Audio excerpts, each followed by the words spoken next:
All right, good evening, everyone. It is now 6:30. It's time to start the April 28, 2026 regular City Council meeting. First, we have up for the Pledge of Allegiance, Zurette Ramirez Acosta and Autumn Bunker, members of the National Junior Honor Society at Cedar Creek Middle School. In case y'all don't know what that means they're real smart.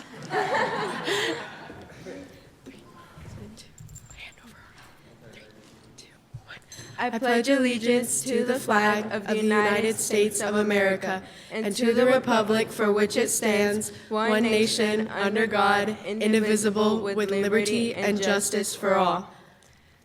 Honor the Texas flag. I pledge allegiance to thee, Texas, one state, under God, one and indivisible. Thank you, ladies. If you can stand up here real quick, just hang out right here. Carter's gonna come and take your picture for you.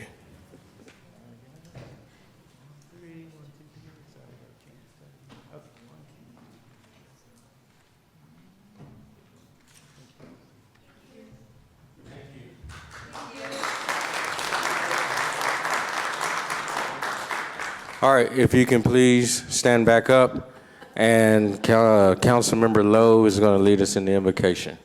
Please remove your hats. Thank you. Dear Heavenly Father, we thank you for this day. We thank you for the opportunity to serve. Father, we thank you for the people that are assembled here today to give their opinions, Father, and give us input on what they would like to see the city be, Father. Again, Father, we thank you for every day. We thank you for guidance. We thank you for strength. And we ask you to hide us behind the cross, Father, that your will may be done. In your Son, Jesus' name we pray, amen. Thank you, Councilmember Lowe. All right, y'all may be seated. All right. Hope everyone had a fantastic weekend and a couple of weeks leading up to tonight's council meeting. We're gonna go through our normal beginning parts of the mayor's report. Had a few things going on over the last couple of weeks, but I'll just really touch on this past weekend here in Bastrop. Had a pretty fantastic, fun-filled, busy weekend. I was asked and tasked with sending off the MS-150 bike ride from here in Bastrop to LaGrange to do a one-day ride. And so it was the first of hopefully many times that they'll kick off that ride here in Bastrop. So we're really looking forward to it. There's quite a bit of riders, and it started drizzling, but then the sun came out and it was a good day for everyone. And then after that, I was fortunate enough, along with Mayor Pro Tem John Kirkland, which I'm sure he'll give a little bit on it, to participate as a judge in the inaugural Feed the Need Missions Bastrop Burger Battle. And it was a burger cook-off. They had 13 teams, and basically all the teams cooked different types of burgers. They sent them through the first group of judges, and we were the final four to select which burger we ate, or we liked that we ate. And altogether, I don't know, I probably had 2.5 burgers total. And quarter-sized bites, though. They gave us quarters of the burgers. And then after that, I went over to Eden East to help them celebrate their spring fling, and they were like, "Hey, Mr. Mayor, are you hungry?" I was like, "No, not really." "Well, we're making burgers, and we know you just came from a burger contest. We think ours would have did good. You want to judge it?" "Sure, why not?" So I ended up eating like 3/4 of that burger, and oh man, I was full. Yeah, I know you'd have put it down. I know you would have. And then, followed by a good night of music here in Bastrop. But Sunday also was a really special day for me. They had the bell tower ceremony at Paul Quinn AME Church. That's a family church for me. My grandmother was a member, and all my aunts and uncles were members growing up. I spent a lot of time there. My parents, a couple of aunts, and myself, we all were married in that church. So to be there, to be a part of the event and do the proclamation, it really meant a whole lot to me. As again, I said, Paul Quinn, I spent a lot of time in that church as a kid and some as an adult. And then later on that evening, I got to join the Bastrop Evening Lions Club as they kicked off the Relay for Life, which is happening this weekend, and they had their dinner. And so I was able to attend that, but not just as an attendee, but someone who can relate to a cancer victim or a survivor. Some of you may know, may not know, I lost my mother October 14, 2012 to pancreatic cancer. So for me to be there, to be with the people who've helped, be there with people as they may have suffered or endured and even overcame was truly a blessing, and I appreciate the invitation. And so that just kind of wrapped up my weekend. I would like to say, it might get brought up in other events, so I won't say everything, but just one thing to keep in mind, the Bastrop Bears baseball team made the playoffs. All right, they'll be playing this Thursday night in Georgetown, and then they'll play Friday night here in Bastrop, and if it's needed for a third game, they'll play Saturday. So if you get the opportunity, if you can't make it Thursday, for sure, Bastrop, let's show up Friday night. I believe it starts at 7 o'clock at the baseball field here in town. Please show up and support the Bastrop Bears High School baseball team. Thank you. All right. Let's see, where did we start last time? I think we started with you last time, right? So we're going to move on to Councilmember Fossler. Thank you, Mayor. Hello, y'all. Good evening. Wanted to tell you about a few things. It's National Dance Week, and all the dance classes at the Rec Center are free this week. Right, Janie? Yes.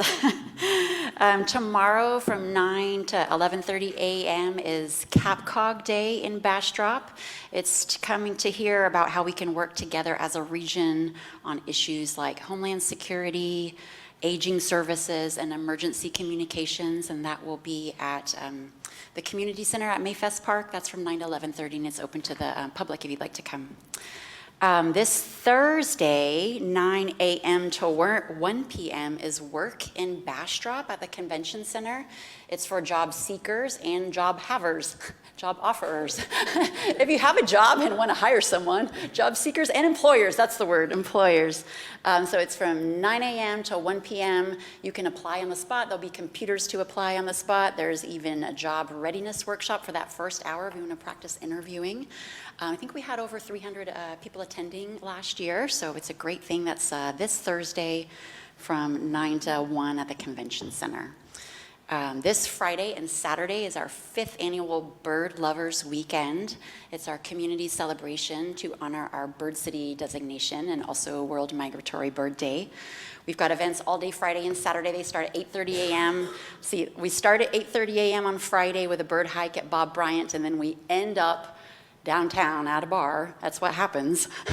The bird hat contest is Friday night, 6 p.m., and then there'll be a flash mob after that.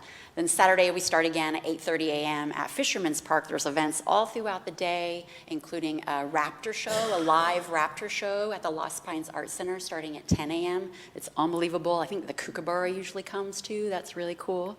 And then we end at 8 p.m. that night, so you can leave a little early and catch the baseball. Let's see, and then next weekend is another community celebration for birds. It's called Nest Fest, and that's for our city's like fame days, and that'll be Friday night in downtown Bastrop. And the last thing is happy early Mother's Day to all y'all out there. We won't meet again until afterwards. Thanks, y'all. All right, thank you, Councilmember Fossler. Councilmember Plunkett. Yeah, I just wanted to thank the Feed the Need for putting on that Burger Bash. That was a really good time. I had 3 different restaurants entered in that, and we did good, and it was a lot of fun, well done event. I was very happy with them, and I hope they raised a lot of money. And I'd also like to shout out to the chamber for putting up. Today we all went to, most of us anyway, went to the State of the County breakfast, and a lot of good discussion. Thanks to all the people at the county for letting us know what's going on in their world, because we're all dealing with the same stuff. And also for the Economic Summit they did last week, the chamber did that one also, and I am told that the The favorite part of the show was the keynote speaker, which happened to be our city manager. So good job, Sylvia, on that one. So thank you. Thank you, Councilmember Plunkett. Mayor Pro Tem Kirkland. Yeah, so as is typical of Councilperson Plunkett, he buries the lead. And so I'm going to tell you who the winners were at the burger battle. So in the signature burger category, we had Piney Creek Chop House. And cooking for Piney Creek Chop House was Councilperson Plunkett. I was just warming up the meat. Yeah, yeah. And then in the mystery ingredient round, the winner of that was Gracie's, also cooking by Councilperson Plunkett. And then second place in both categories was a burger food truck called Prime Bite. And so because they, as a single entry, took second place in both categories, they were actually the grand champion. They had the highest overall score. And the way the judging worked is we were given a burger that had a 4-digit number on it. We had no idea whose burger it was. And then even after we knew who the winners were, we didn't actually know which burger belonged to them. So I still today don't know which burger we ate that we judged. And I don't know what the other judges scored. I only know what I scored. So it was done really well to prevent us from knowing whose burger we were looking at. Anyway. On Thursday, May 7th, the first Thursday of the month, I am going to be the Master of Ceremonies at our Bastrop Farm Street Opry, and so I'd like to welcome all of you all to come out. It's at 7 p.m. at the Convention Center. The doors open at 5:30. They've got burgers there from Roadhouse, and it's a good time for all, certainly very family-friendly, kind of traditional country music, and it is $7.50 cash admission. Thank you. Thank you, Mayor Pro Tem Kirkland. Councilmember Meyer. Thank you. I think Councilmember Kirkland, Mayor Pro Tem and Plunkett, and the mayor covered all the activities that we all went to, most of us went to this week and last week. So I want to tell you about some things coming up. And this Saturday, well, actually it's Friday, Saturday, and Sunday, the American Legion at the top of the hill is hosting the American Legion Riders Texas State Rally. And what that means is you're going to have 400 to 500 motorcycles in town for this. This is a Texas State Rally, y'all. This is a big thing, and it's going to be in Bastrop. And a question was asked, I think at the Sit with Sylvia last week by a gentleman who was like, is that going to upset all the traffic all around town, and how are we going to suffer from that? And the answer was no, it's not going to. But I just want you to please be aware of all the motorcycle riders. Just be aware there are going to be a lot of them on the streets. Let's all be courteous. That's what we are in Bastrop. We're friendly, we're a community, so let's welcome into the town. And that's the main thing that's going to affect you. The mayor mentioned the Relay for Life is going to be at Earhart Field on Saturday. So try to go up there if you can. Thanks. Thank you, Councilmember Meyer. And just on the thing of the motorcycles, even though it is a lot, we are a welcoming community. We support our veterans. We support their group. So we're excited to have them here in Bastrop for the weekend. Councilmember Lowe. All right, good evening, Mayor, Council, neighbors, friends out there. It was a busy few days across Bastrop for me, and just a few updates. State of the City breakfast, we attended that this morning. Really good information from the county aspect of what was going on, infrastructure, transportation, fiscal challenges, all those things that they were talking about. And also, too, they talked about collaboration between us and the city, them and the city, and we look forward to that, especially when we start to marry the transportation plan. We're going to have to sit down and really rap about that. So. This past weekend also I had a chance to get back on stage. I hadn't been on stage in a while with Chubby Knuckle Choir. We played over at Neighbors, so it was a great turnout, seeing familiar faces, old friends, family members, classmates, and so that just reminds me of why we do this. It's all about community coming together. But after a 3-hour set, an old man like me he feels it a little bit in the morning, so, you know, more than I used to. So hopefully we'll get that shaved off, which probably won't happen. But also, too, I went to the Paul Quinn AME Bell Tower dedication. It's on the south end. It was a really good service. The 10th Episcopal District Bishop came in and delivered the message. Congratulations to Reverend Johnson in getting that done. And, you know, that is a significant milestone for the city and the community, so to get that done. So that's well done on that.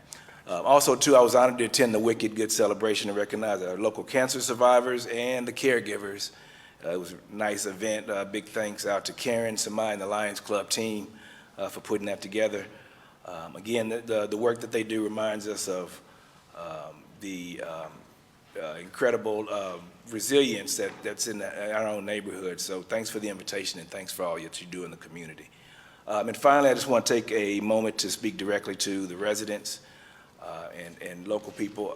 Local government is where decisions impact the front door in the daily life, right? So again, we're just not dropping in on every other Tuesday from Venus.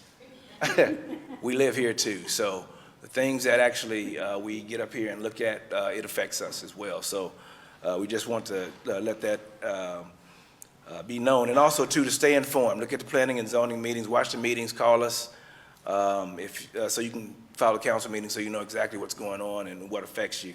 And if you have a question, ask it. We might not have the answer immediately, but we're committed to giving you the real answer, whether it's good news or bad news. So again, thank you, Mayor, and I yield the floor. All right, thank you, Councilmember Lowe. I knew you guys and gals would add stuff to the events, but just a couple more things real quick before I send the report on to our fantastic city manager. Just this weekend coming up in Bastrop, there's a lot of things going on for the community to be involved in. We have Music in the Park. That's going to be Thursday on the 30th. This is the last weekend for the play Rent that's at Bastrop Opera House. If you haven't had the chance to go check out any of the productions that they do over there, it is a must. We have a lot of talented people here in Bastrop and a great production team over at the Opera House. Let's see. We also have Moms in Motion happening at Fisherman's Park from 9:30 to 1 o'clock on Saturday. And let's see what else here. And then I'm not sure if any of you are any race fans, but this weekend is the Kentucky Derby. So around the community, we have a lot of things going on for the Kentucky Derby. The Bastrop Visitors Center and Museum is having an event. Several other, it costs $25 to attend the event. Several other businesses are getting in on that as well. And then, yes, next week is Cinco de Mayo. So for those who celebrate that wonderful holiday, there's a lot of things going on around town as well. Casa Chapala, Neighbors, Gracie's, Piney Creek, Old Town, Copper Shot, 602 Brewing Company, as well as the Chestnut Grove Food Truck section. Everyone is having something next week, different specialties to celebrate Cinco de Mayo. So please be sure to take a visit in the downtown Bastrop and see everything that we have to offer. All right, Madam City Manager. Serious question. Am I required to work on Cinco de Mayo? No, we both gonna take off. How about that? How about that? I'll be really quick with my reports because we've got some pretty heavy-duty presentations coming. This is the one always on everybody's mind, the street updates. We're on time and we're on budget. Work started with Bennett Paving on Monday, 4/27. You are going to have a special meeting this week to ratify that purchase. We missed a step. You approved it. You saw it. It's in the budget. We missed a step. You guys are going to come back and see it. The demo and base were laid from Farm to Buttonwood, and yes, we are looking at that extra section of Buttonwood. The curbs at Settlement are almost complete, the ADA sidewalk and the crossings. Some have been delayed due to weather, and then the PD parking lot was delayed due to weather. As soon as the PD parking lot is finished, we're going to begin planning the work for the Delgado parking lot and the improvements to the fireman's parking lot. I know the mayor drove by Delgado and I mean, things are out of the ground and it's taking shape, and folks are sort of, rapping, when's it gonna be ready, when's it gonna be ready, open, open, open. So we will probably lay some gravel in the beginning, once we ribbon cut, and then we do have the bathroom and we do have the parking lot as phase 2, so just be patient, y'all. Okay, that's what I have for my updates. All right, well, thank you. All right, so before we move forward, we have 3 proclamations tonight, all of which I am very, very happy to go through with. We're going to start with the first one, and it's, as y'all know, I'm a big supporter of everyone, but I really love supporting and uplifting the kids. They turn out to be the adults that we have to live with and work with and maybe celebrate, so it's important that we have a positive impact and support them in their endeavors as they're growing up. And so I would like to introduce everyone to Mateo Sky Woodward de la Sancha. And yes, can y'all come up real quick? Dad, if you can just introduce yourself and just briefly tell us about Mateo, and then we'll go through with it. But just briefly, like Mateo is a I'm gonna call him a world champ, because that's what he is. You just don't come in with this much hardware and not be a world champ. You know what I'm saying? Like he don't even have enough room on his arms. Mateo, you can just stand right out here, and we can all just look at him for the sake of time. And yeah, if you want to sit him up here, that's fine too. We'll take a little bit of time. I know we have some stuff, but we're going to take a little bit of time to celebrate you, young man, because... There you go.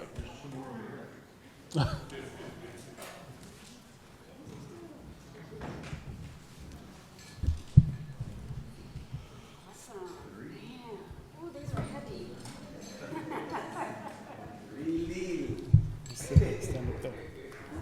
Go stand up there. Flip that one. Flip it around.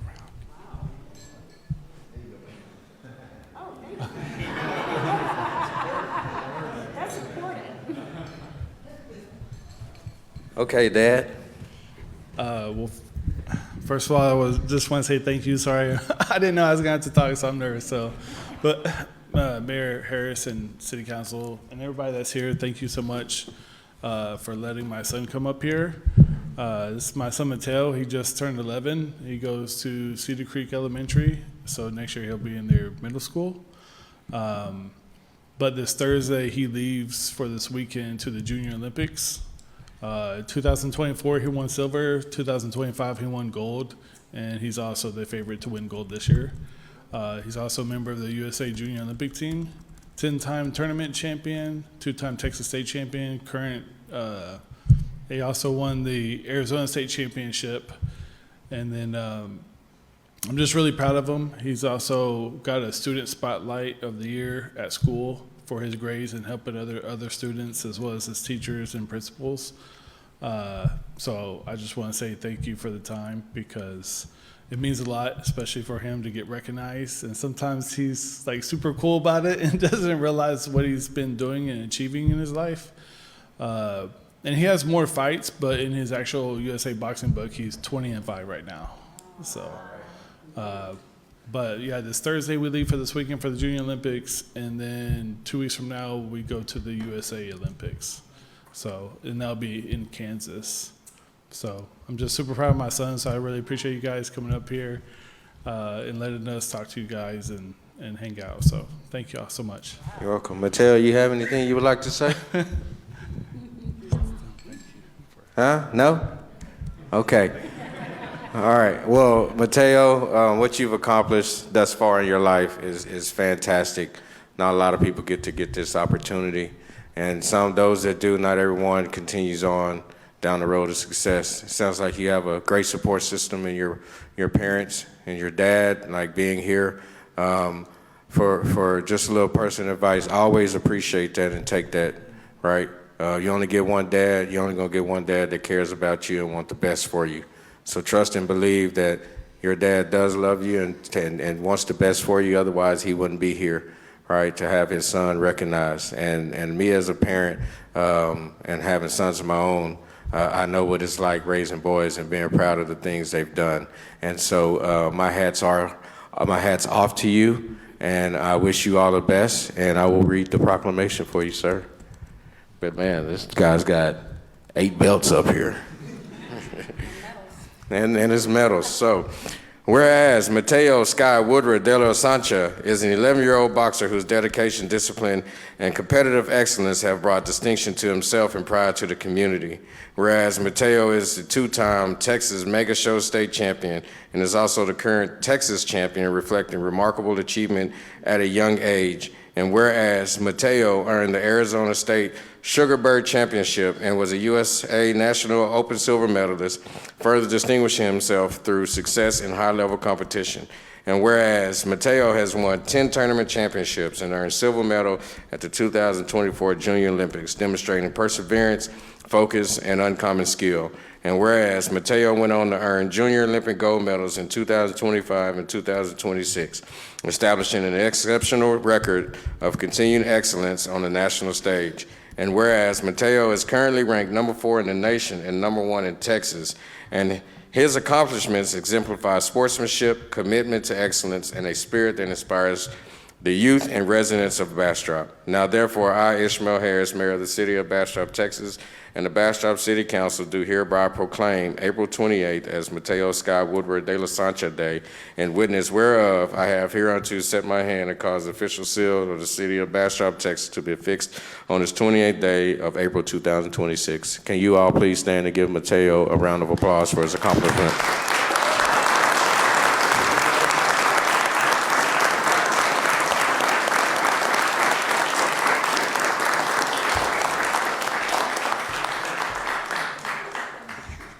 Okay, so if y'all come stand right here, I'm gonna bring your proclamation. We're gonna stand and take a picture with you. Yeah, you gotta put all your belts on now. Let's go to this side, guys.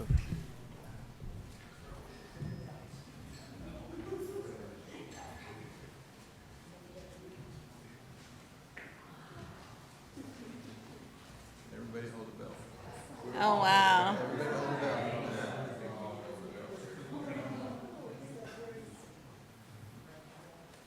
Oh, my goodness.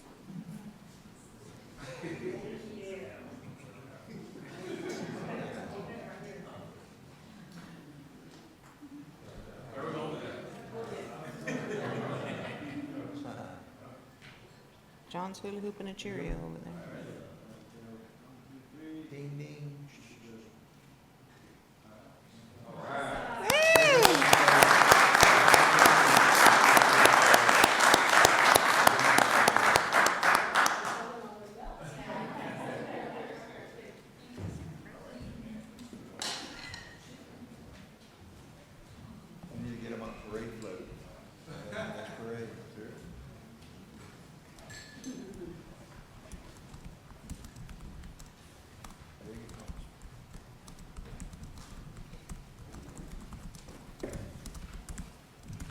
All right. Now, this right here is what I'm definitely proud to recognize, and it is Professional Municipal Clerks Week, right? And it celebrates those who do all the hard, grunty work, I call at times, behind the scenes. You know, we have several people here at the city. A couple of them are here with us tonight. Michael and Victoria. We also have Tracy, who works at the front, and other people, but I just interact with those 3 more than anyone here. But I'm forever grateful and thankful for this crew and anyone in that position, because they are what make things happen in the government or at City Hall or in any capacity. They take on the hard work, they put in the extra time, they go and find the details.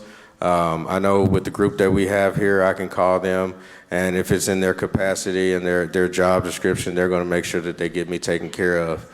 And there's no question about their effort and love and what they have for this community and the job that they do up here and the people that they work with and serve with. So I just want to really, really thank y'all for everything. I know for me, my life wouldn't be the same if I didn't have y'all in here, so I appreciate it. So whereas the Office of Professional Municipal Clerk is a time-honored and a vital part of local government throughout the world. Whereas the Office of Professional Municipal Clerk is among the oldest public service roles. And whereas the Professional Municipal Clerk serves as the essential link between the citizens, local and governing bodies, and other agencies of government. And whereas professional municipal clerks are committed to maintaining neutrality and impartiality, providing equal services to all. Whereas the professional municipal clerk serves as a central source of information regarding the functions of local governments and the community. And whereas professional municipal clerks continually strive to enhance the administration of their offices through the participation in education programs, seminars, workshops, and professional organizations at a state, county, and international levels.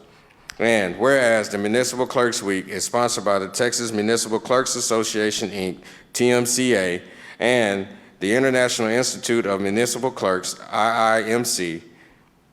Now therefore, I, Ishmael Harris, Mayor of the City of Bastrop, Texas, and the Bastrop City Council do hereby recognize the week of May 3rd through May 9th, 2026 as Professional Municipal Clerks Week in the City of Bastrop, and extending sincere appreciation to our professional municipal clerks, City Secretary Michael Muscarello, and Assistant City Secretary Victoria Penzick, as well as to all professional municipal clerks for the vital services they perform and their exemplary dedication to the communities they serve. In witness whereof, I have hereunto set my hand and caused the official seal of the City of Bastrop, Texas to be affixed on the 28th day of April 2026. Can we please give Michael and Victoria a big round of applause? We really can stand up for them. Okay, now y'all gotta come get your pictures. You want to come up and take a picture? Come on, Victoria. Don't be shy. Neither one of these two people have a shy bone in their I know it, I know it. Do not let them fool you.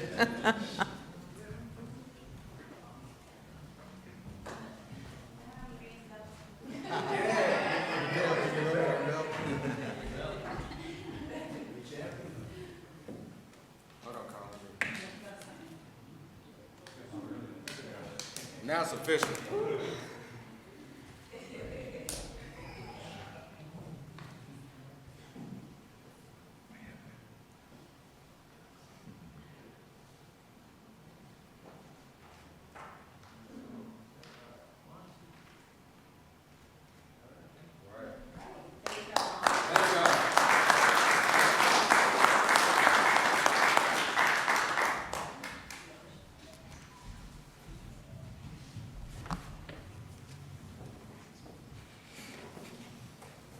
All right, final proclamation for the evening, y'all. And this is a good one.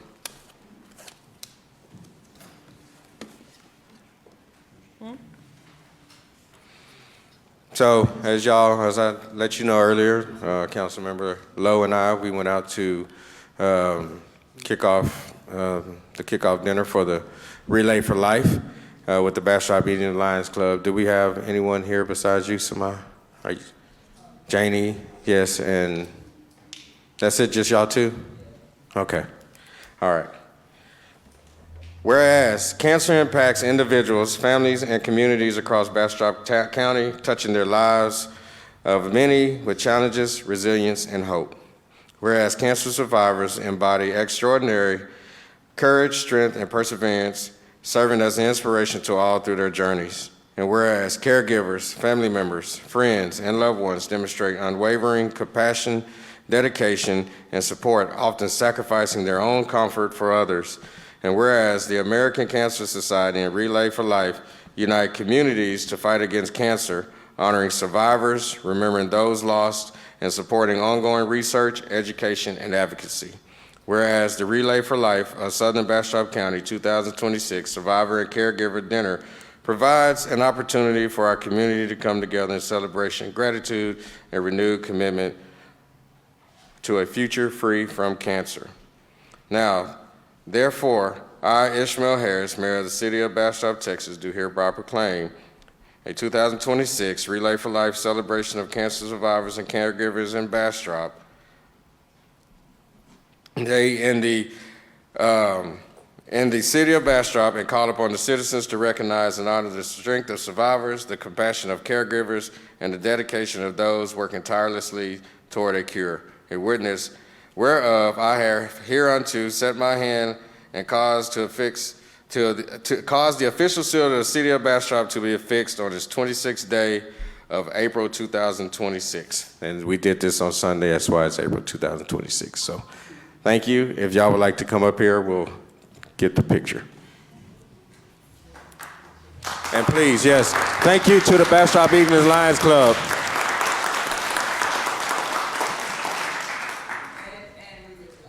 And Relay for Life team, yes, and the Hyatt.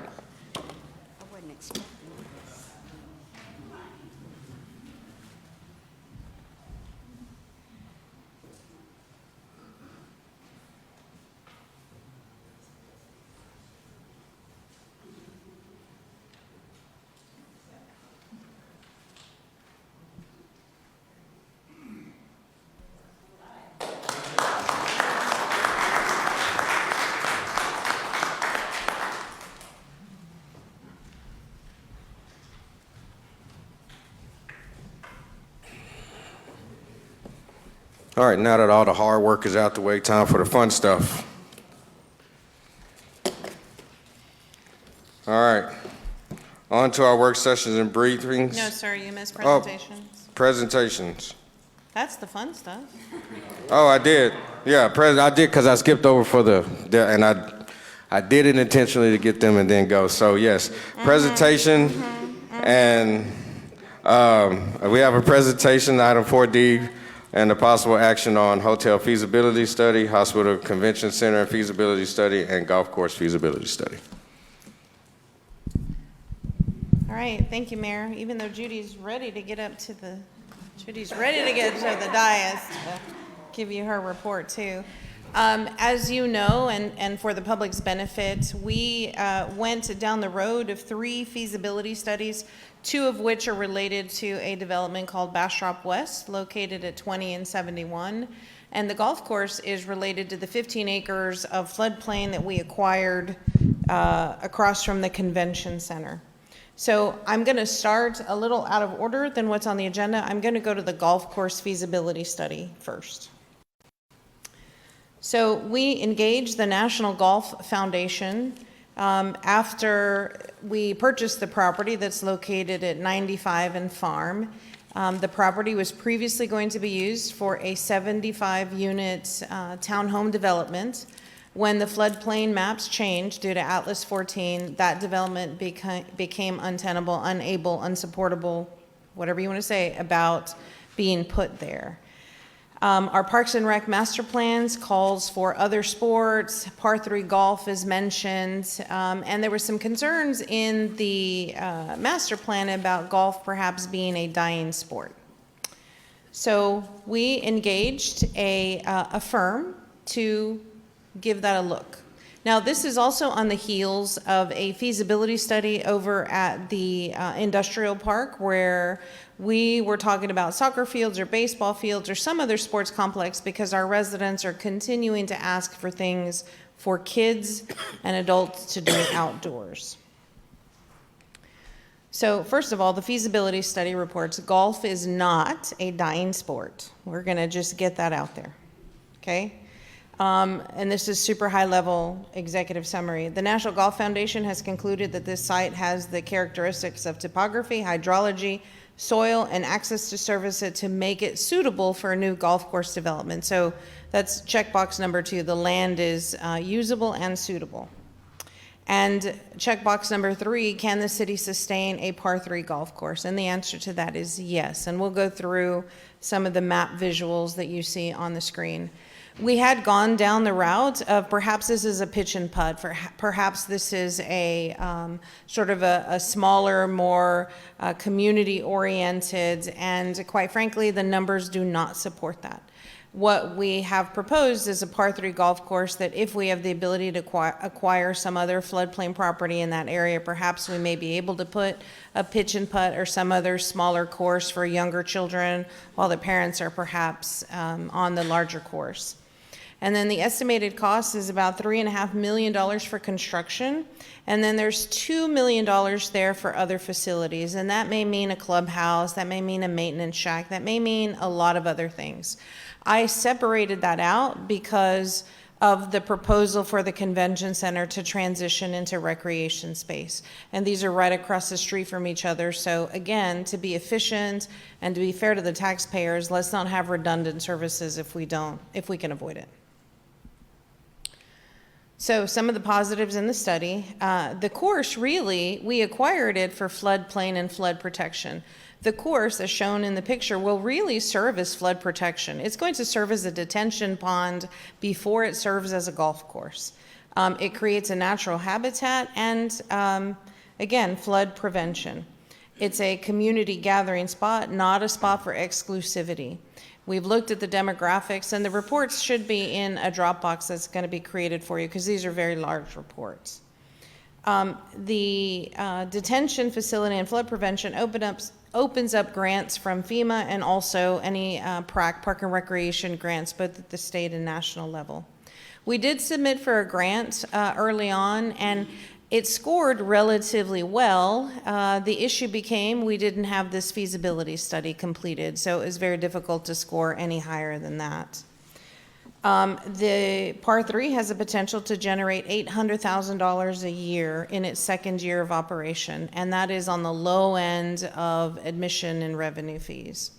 Now, it cannot sustain all of the capital costs at $800,000 a year. There's maintenance and there's staffing, et cetera. But if we were to take out that capital cost and let's say because we got a grant or something else, somebody was able, Mr. Musk, for example, wanted to fund the Par 3 golf course or partner with the Par 3 golf course, or we partnered with Buc-ee's or whoever we partnered with, if we were just dealing with operational cost, the golf course could self-sustain. And so next steps, and I know this has been a hot topic around the social media corridors, right?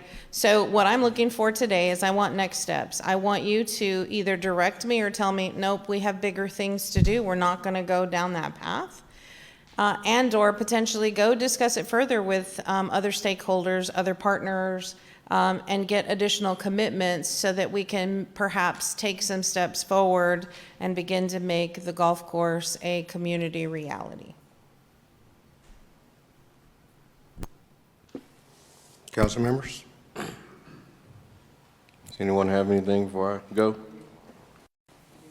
Councilmember Meyer, I had it blocked, sorry. Thank you, Mayor. Sylvia, I think there's confusion or maybe even misinformation going around about excess water usage on this. Can you explain about the watering of this course? Because I know with that being a detention pond, that's a pretty prime area for water, so. Sure. So there is the possibility to reuse the water that drains into this area. Part of this is, we're also looking at the German casino on the side of the convention center to expand the convention center. That pond does not have adequate capacity right now, so we're also looking at perhaps piping that pond to the detention ponds across the street. So it really is a stormwater detention basin. But number two, we are going to move toward a membrane wastewater treatment plant that will produce effluent. Effluent, also known as purple pipe, is used for irrigation. We will not be using, and the report simply states you won't be using potable water for irrigation. That's irresponsible, and they don't recommend that. Excellent. So I just wanted everybody to understand that your drinking water is not going to be used to water the golf course. So please strike that off that list because it's okay. It's good. Thank you, Councilmember Meyer. Mayor Pro Tem Kirkland.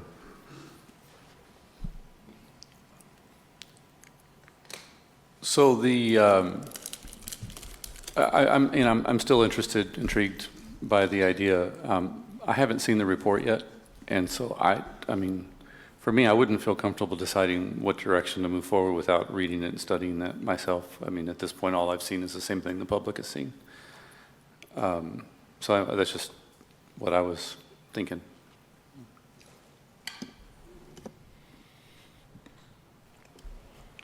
Anyone else? Councilmember Meyer. I guess I have a question for Mayor Pro Tem Kirkland. I totally understand the report and reading. However, this is the breakdown that our city manager has given us of the report. So we have the information, and mainly, I think a big thing was that, to me, is the cost. If we can sustain, the 800,000, getting partnerships, getting sponsorships, things like that, that's very doable. I mean, there are people that would be, I would think, jumping at the opportunity to help us. I'm sure Mr. Cervantes and groups like that absolutely do. So I understand your concern for reading exactly the report, but my confusion would be if we already have the synopsis and mainly the numbers, I'm not sure why we wouldn't want to continue with this. And when I say, so let me also caveat if we were just to rely on golf at the golf course, it can't sustain it. 800,000 sustains operations, but it doesn't include capital. It needs diversification, and that diversification is being able to rent it out for birthday parties, being able to put food trucks across, there's a diversified revenue stream that's required. But I understand your concern. When we went down this path was, can that site even sustain it? Is it even large enough, and is it even in the realm of possibility? Because I think somebody was throwing out $8 to $10 million, and et cetera, et cetera, et cetera. So that we answered the questions that were required. Can it sustain it? Yes. Is it financially feasible? That's a 50-50. We're going to need a partner for capital. And parks and recreation amenities don't ever make money.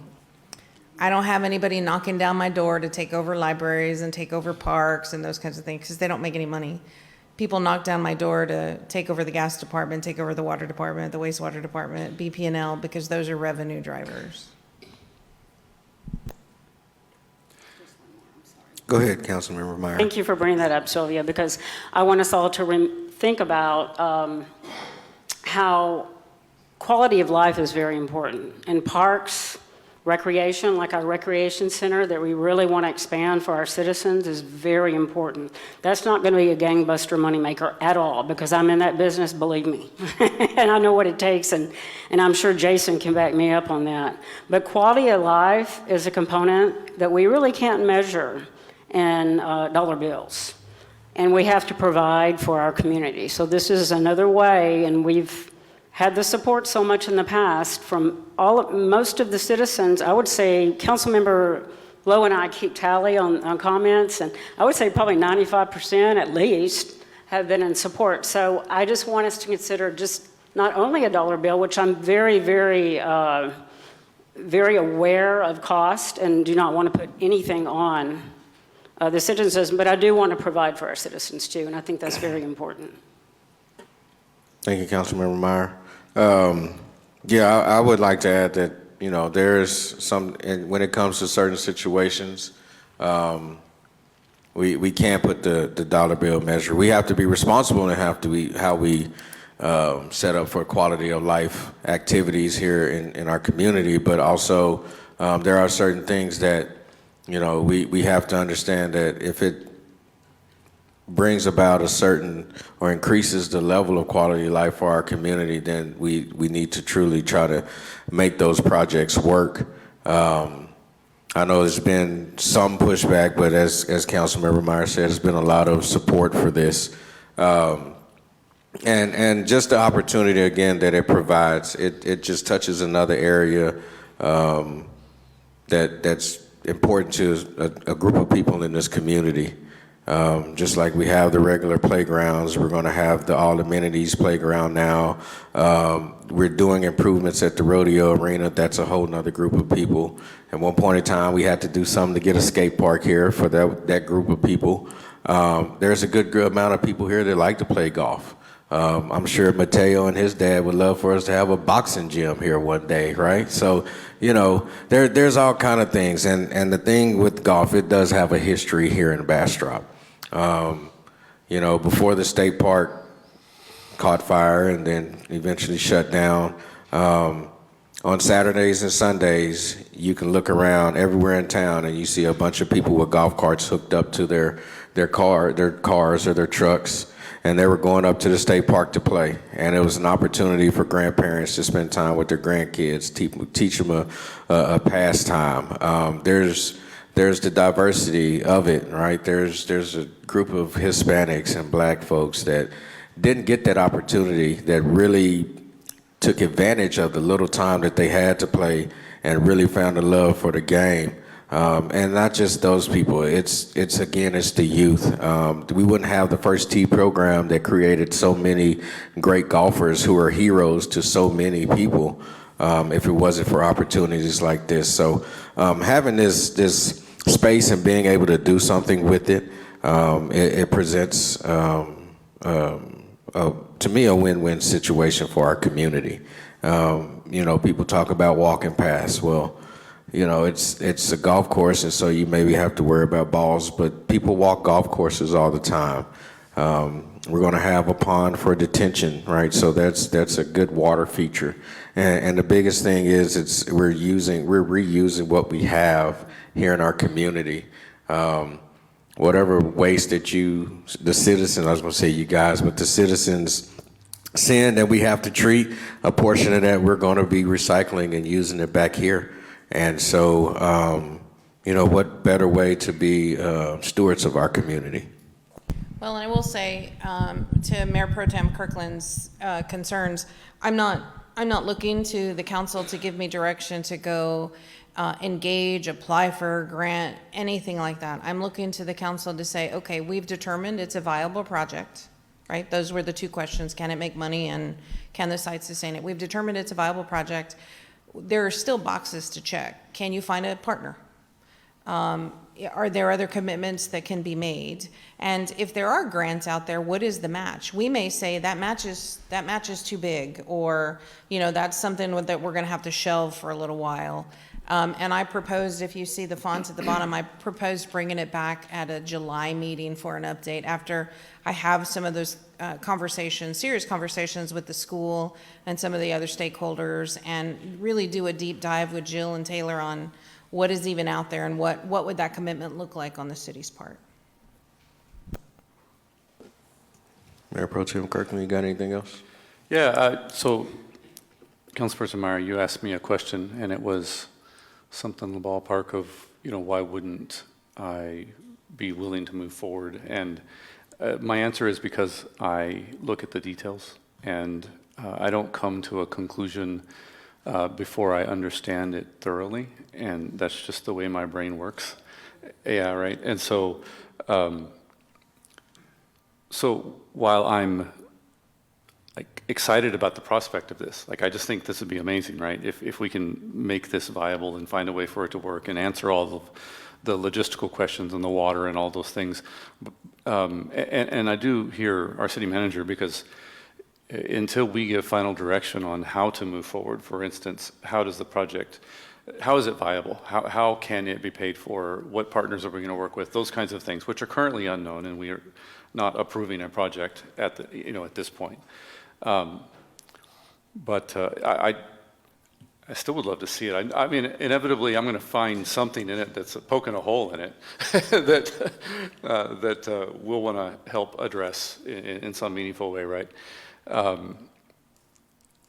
So this is where my head is on it. You asked a question, I wanted to answer it. It's because I don't ever represent something as the truth until I've investigated it myself. And I really respect you for that. I do, and I think all of us really feel the same. to get to that point, though, and where we can study it and really get answers, as our city manager said, get down into the nitty-gritty of it and really get the answers, would you be willing to go ahead and have direction to the city manager to continue working on this? I wouldn't struggle with that because, I would be working on it, we'd be working on it, they'd be working on it together. That would be fine for me. And bring it back at the July meeting, that's my proposal. Bring an update at the July meeting after we've sort of checked the first two boxes. There's still some digging that needs to be done. Yeah. We're not by any means ready to commit, and I know that there are folks out there who are, the sky is falling, but I haven't even looked up yet. I don't even know what color the sky is at this particular moment in time, because my nose has been to the grindstone just even determining whether a project is feasible. And the first real question that was of concern to me was, it is in a flood area, and is it really going to be useful to do that? And the National Golf Foundation folks with their designers and other really, really neat people who live in our community are the ones who gave us the idea of this is really good flood protection. It's a good use of the space for flood protection. Councilmember Fosler. Thank you. Yeah, I appreciate you getting this far and coming back with the summary. I also prefer to see the details, but I don't think it would prohibit us from directing to continue to work on it. But I know they're big documents, but I would like the documents to be available to the public. We haven't seen them yet in the public, just to give it some airtime and welcome comments, because I think that's part of the process we always do. And I'm always looking at it through the sustainability piece. And I hear about the word maintenance a lot. Is maintenance under the word capital? It's a totally different category? It's a totally different, no, capital Okay. is the actual development of building the of it. field. Yes, the actual development of the field. If we took out the capital cost, the capitalization of that $3.5 million, and let's say we went crazy and we're going to build the clubhouse and everything else that's around it all at one time. If we did the capital cost on that, just multiply $5 million times 7% on average, and that's going to be your debt payment. So between the debt payment and the operational cost, that's where it gets to be a little heavy. The initial first year, it's sustainable if I'm looking at operations, which include staff and maintenance of the fields, all of that other good stuff. And again, you'll find in the report, some of those are low numbers. And so I think it's a viable project as it relates to can it self-sustain. We would have to go after grants for the capital project portion of it. And also I'm talking of sustainability, like natural resources. Yes. Okay. Also, That's the okay. water question. Go ahead, tell me, ask me. Yeah, the Are we water. watering with potable water? No, the answer is no. Golf No, no, no, aside, no. it's like, could we just water, even since we Yeah. have talked about this a few months previously, water Yep. is even a bigger headline. Yep. So of course I want to Yep. talk about that. And is that in the report as well? Or just Yes, it's saying, yes, okay. the National Golf Foundation specifically lists in the report that it would be irresponsible to use potable water to water this course. And there's a well on the property, but we're not sure if it's There functional, is a right? well on the property. We've not run any tests on the well. We've not done any of those things. But even truly, the goal is to use effluent. It is not to use any type of water that could even be construed as potable. Okay. Thanks. And there are several courses that I know locally that use effluent water or reuse water to water their golf courses. So it's a common practice for that. We do have folks from the National Golf Foundation here if you guys would like to ask some questions. Councilmember Lowe? Yeah, as far as moving forward, I think a lot of people are worried about the risk exposure, who's carrying risk, tax, but we won't even get to that. We hadn't gotten to that point yet. So I think that's the front of everybody's thinking is okay, the future stuff, but we haven't got there yet. So it's almost taking one piece at a time. Yep. So I think it would behoove us to go ahead and, in my opinion, and move forward. But, there's 4 other people up here, so. All right. And I'll just remind the council, in the bond issuance, we did put aside, I believe it was either $300,000 or $500,000 in case there was some grant matches that we were going to go after. But we also knew that if this wasn't going to be a viable project, it was just going to be reprogrammed into other parks and recreation amenities. Right. I mean, yeah, it's definitely worth the look into, right, to make sure that it's the right decision. Mayor Pro Tem Kirkland. Madam City Manager, how would we get potable water to the site? Sorry, not potable. How would we get reuse water to the site? Will we truck it in and then put it in a small water tower on site? Like, how would we? Could be trucked in, could be piped in. Initially, but- I would say to keep the cost low, it's going to be brought in with the water truck. Okay. Yeah, I mean, I would assume that piped in from 304 would add substantial amounts of money to said project, not having anything like that in place. So I kind of was, okay, how do you solve that problem? Oh, with a small water tower. Okay. Okay, thank you. Y'all's lights still on. Just want to make sure we're good. Would council, would we like to hear from the golf course experts? Sure.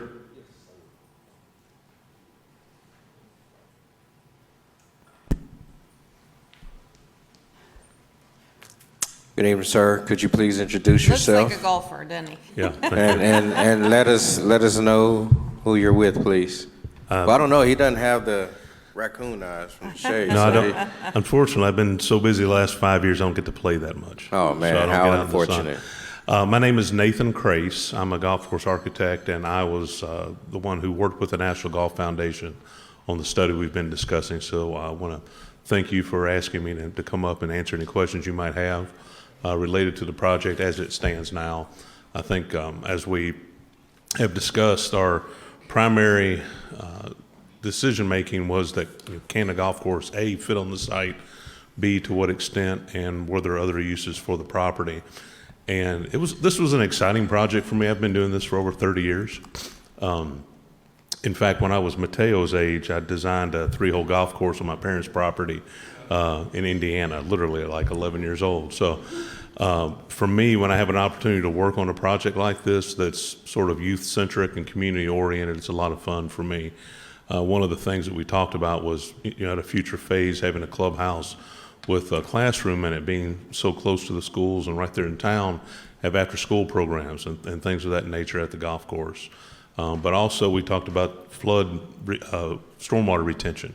This site could be utilized for that, to have a retention pond that could be used to supplement irrigation, as well as help with stormwater events downstream. So there are a lot of opportunities, I think, for this piece of property if we continue to sort of dig down into the details and make the most of it. So I'm here to answer any questions you may have about the golf course design or the philosophy behind that, and especially turf types. Somebody talked about turf types as far as sustainability. There's a new turf out there right now, and I'm redoing the golf course for Universal City right now, just outside of San Antonio. It's called Olympia Hills. They converted their greens 2 years ago to a new strain called Platinum Paspalum, and it was actually developed to be used with effluent water, but it has done so well that in the last 5 to 8 years, we're seeing more and more of that on golf courses throughout Texas, into Louisiana, the Gulf Coast region down into Florida. And I would suspect that would be a strong contender because it's a lot less maintenance. It actually loves effluent water and thrives in that situation. And again, we're trying to make this golf course fun. Don't plan to put a bunch of bunkers out there and a lot of water hazards. And we want especially kids to get out there, have a good time, put a club in their hand, learn how to play golf, learn how to socialize a little bit better, and then be able to take your kids out there, your grandchildren, and go out there and walk and play 9 holes fairly quickly, have a good time, and then, have that community involvement. Thank you for bringing up the education component. I quite Yes. frankly forgot about Yeah. that. Mayor Pro Tem Kirkland. So this question goes towards water usage and maintenance and, how much mowing and, that kind of thing. But really, what is your vision for the level of maintenance and water required? Do you envision, say, greens that are green but grass that's brown elsewhere, or all of it green? What is your vision that you had in mind for this project? Right, that's a very good point. So this new paspalum is actually very drought tolerant. So we found that using less water than like a Bermuda grass would require, and the turf stays healthy and does just as well, doesn't get as off color. But yeah, we're not trying to make it look like Augusta National and just green wall to wall. And, out of the 15 acres that's out there, I think by the time you have some turf and you have what we call naturalized, which I haven't really talked about that, I think it's a great opportunity to install naturalized areas and have signs that, have these interpretive stops as you go through the golf course and let kids learn about, different types of birds that are native to the area and things like that. We see a lot of that in golf courses. I'm really excited about doing that type of thing. But I think out of that 15 acres, you could potentially have almost half of that be naturalized, unirrigated areas on the golf course. So we're not talking about a wall-to-wall irrigation system. We want the greens to be in good shape, and we want the golf course to be in good shape. But more and more people are willing to, give a little bit on the green grass to have fun playing conditions when they go out to play. Yeah. And I don't know if you mentioned, where are you from? Where do you live? So I was born in Louisville, Kentucky, grew up in Indiana, went to school at Mississippi State, and now, and I married a girl from Mississippi, so she was not moving back to Indiana. So now we still live in Mississippi, but I have three projects right now, three projects in Texas right now. So we have projects literally across the country. But when I do a lot of work with the National Golf Foundation. When they called and told me about this project and explained it, I said, I'm in. I would love to be involved with something like that. So the Julys and Augusts here, many days above 100 degrees, no rain for 60 days, that kind of stuff is very common. So we just have to keep that in mind. Oh, absolutely. And again, I think that's why these new varieties of turf that have come out in the last 5, 6, 10 years offer a lot of promise, not only just here, but nationwide, but especially with this paspalum in the South. And like I said, we're almost a year now from, not the Camp Mystic flood, but there was a flood event at Olympia Hills in June, I believe, of last year when I was there in Universal City. And they had 9 inches of rain in about 4 hours overnight. And just absolutely inundated the golf course. It was shut down for multiple days for cleanup, but they had one of those greens that was just completely underwater from their effluent lake, the lake that had the effluent water in it. And once the water receded, they went and cleaned all of it off and sprayed it off and got it dried back out. It bounced right back. And so that's one reason why we're excited about having that option, especially in Texas where we have more and more water restrictions. Again, no potable water usage. But it really makes a big difference. Councilmember Plunkett? Yeah, I've heard a lot of discussion about pitch and putt versus par 3. Can you discuss the difference and what that looks like? Sure. So if you're familiar with the Butler pitch and putt in downtown Austin, that's on a very small, it's literally like a city block, very tight, compact, and it is what it is. It's a different animal. It's in downtown Austin, and it's been there for a very long time. We have more property here. This opportunity has 15 acres, and Butler Pitch and Putt is almost completely surrounded with very large trees. They have a hard time growing turf. They have synthetic tees, things of that nature. We want this to be all natural, to kind of tie in with those naturalized areas. So these holes would vary between, I think it's 80 and 150 yards. Okay. 9 full-length par 3s with kind of long ribbon tees. And back, kind of glossed over the question about maintenance, but as part of that, I foresee this golf course being able to take care of with only 3 pieces of equipment. We'd mow the greens, mow the short grass where the tees and the collars and fairways just sort of tie into each other, and then have maybe even a 0 turn just to mow the rough. So this is not something where we need 10 or 12 people to maintain it. You could have people from parks even come out and help mow, and have someone with golf-specific knowledge to sort of dial in the greens and make sure those types of things are addressed. Thank you. Councilmember Meyer? Thank you. And I'm glad you brought up some points because I want the perception to be really clear to everybody of this is not your grandfather's golf course from the pro level. This is something that's a whole different animal that can really self-sustain done the right way. But you brought up the birds and the habitat. We're a bird city, so that ties right in to who we are.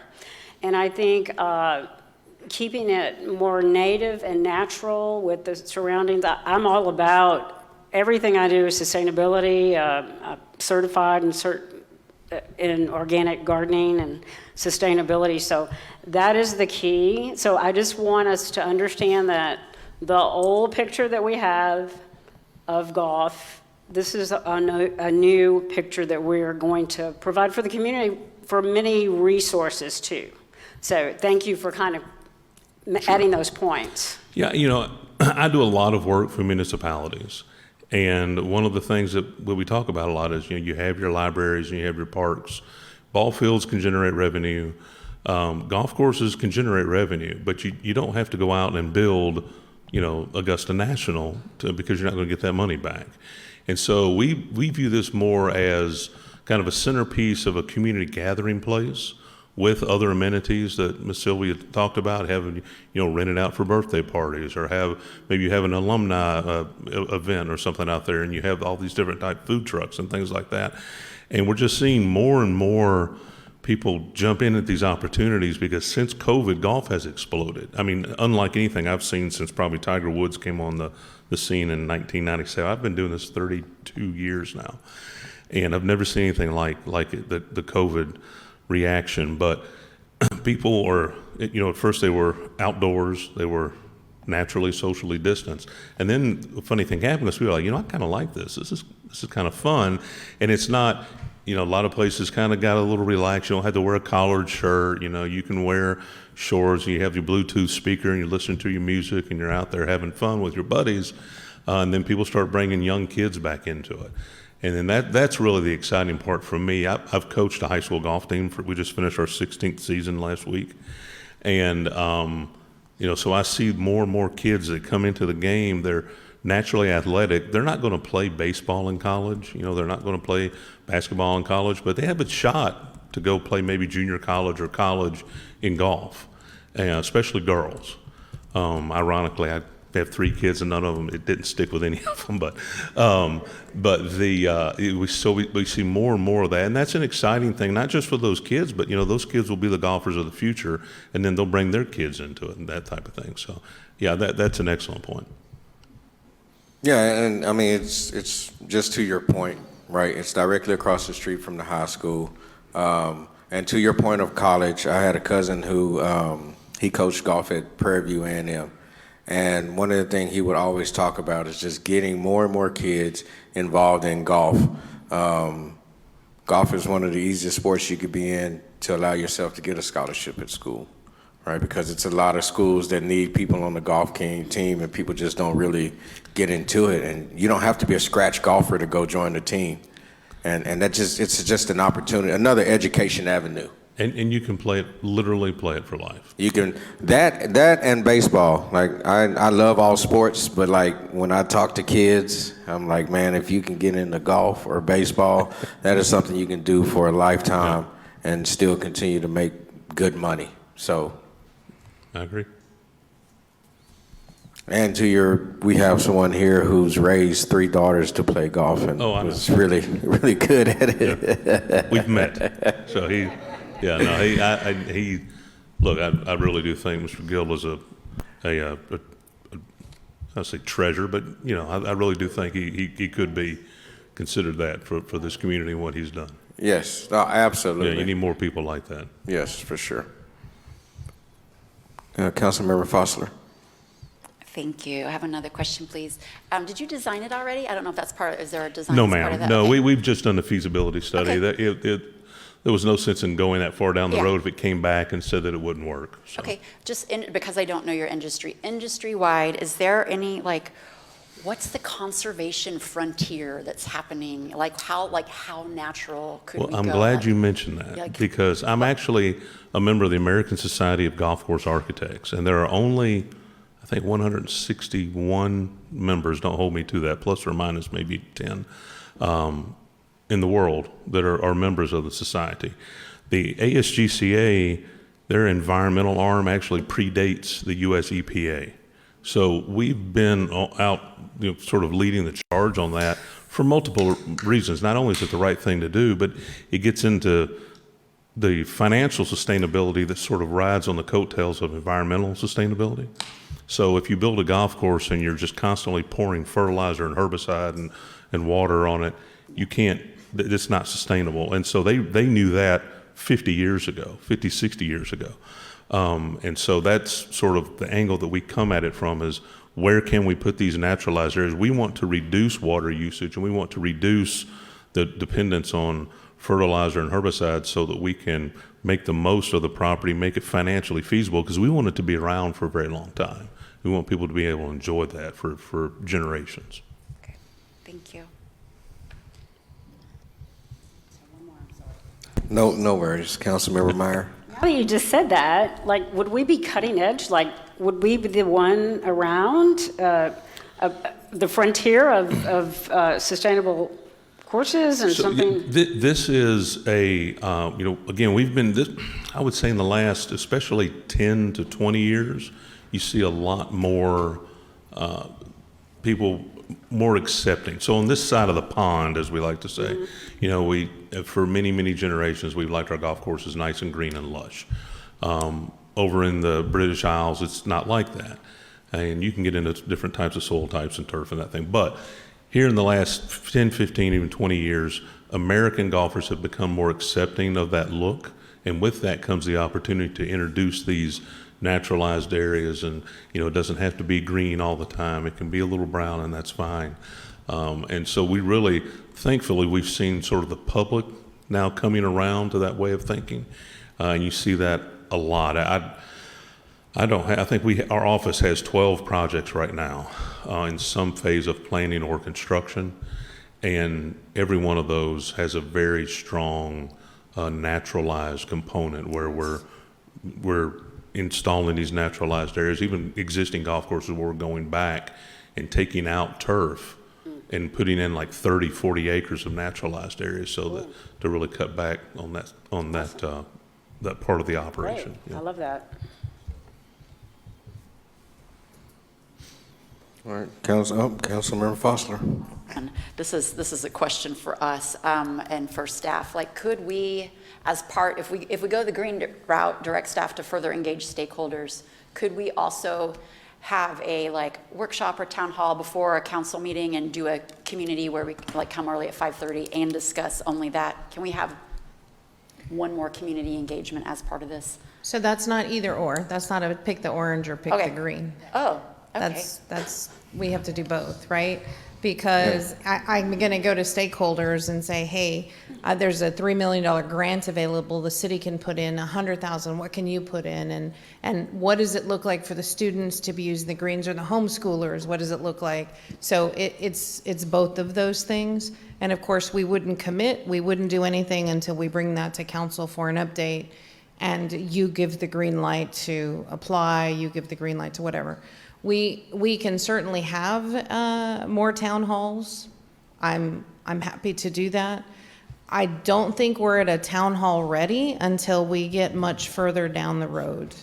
Now, if you want a town hall to kill the project because you don't want to move forward, then I would say today vote not to make staff go any further because you want it as a natural area. But we've gotten to the point of it's a viable project and it can be sustainable. What part of public input would you want at that point? Well, we normally have a time for public input when there is something that is such a heated topic. So I would like to just. So I'm not taking anything away from citizens having the opportunity to come and speak. I can't recall, this is the third or fourth time that, if not more, that we've brought this out.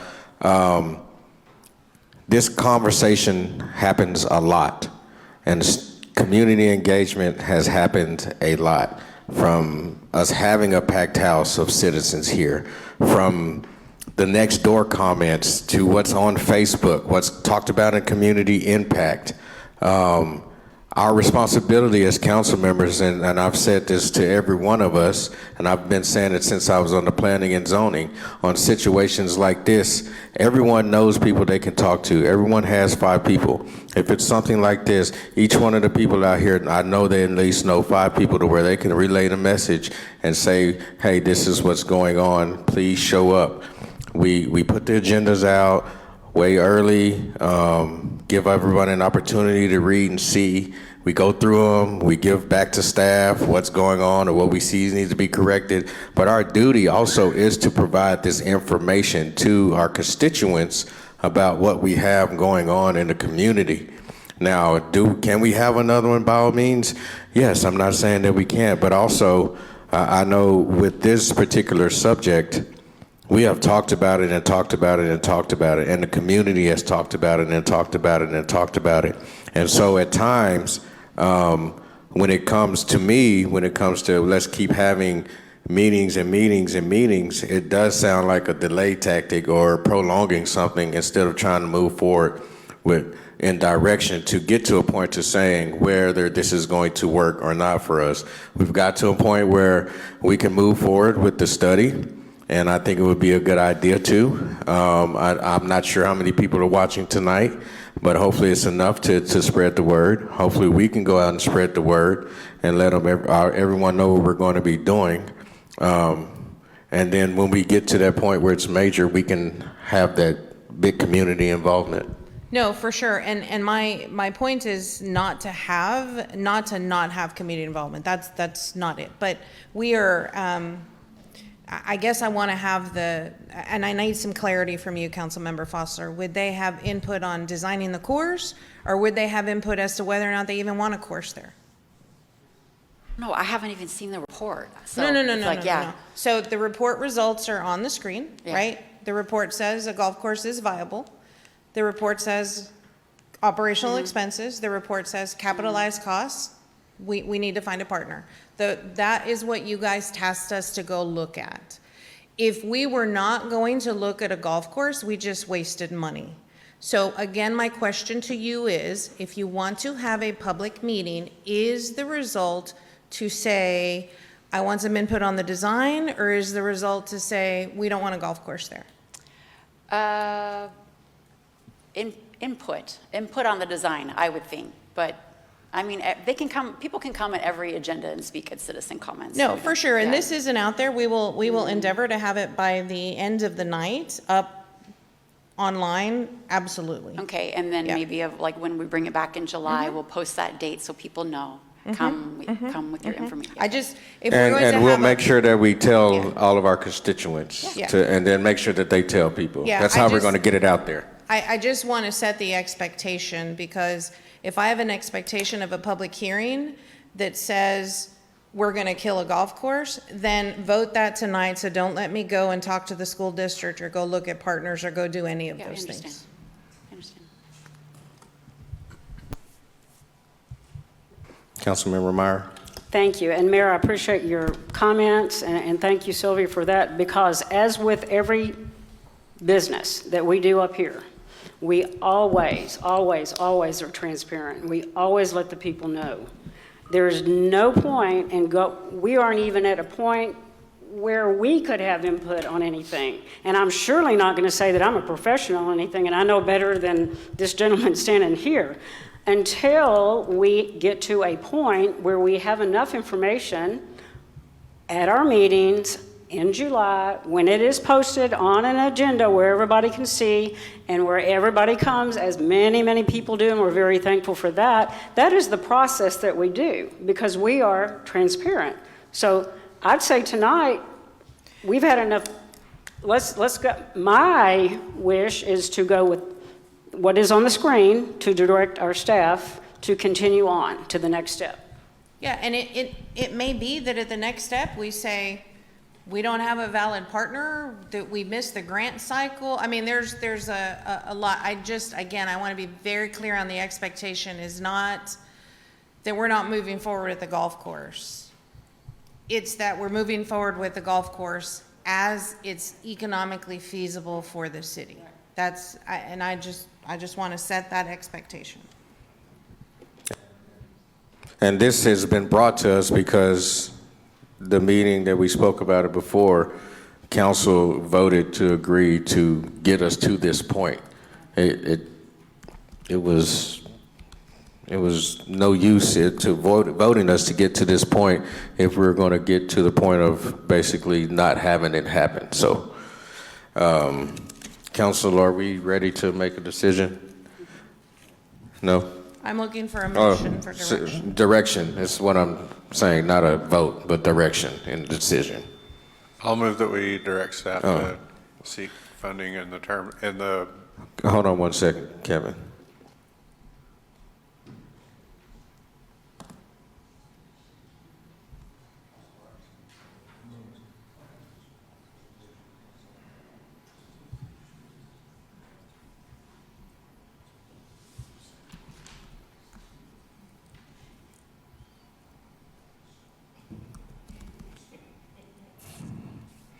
All right, so Nathan, I believe we're done with you, sir. Okay. I appreciate your time. Thank you.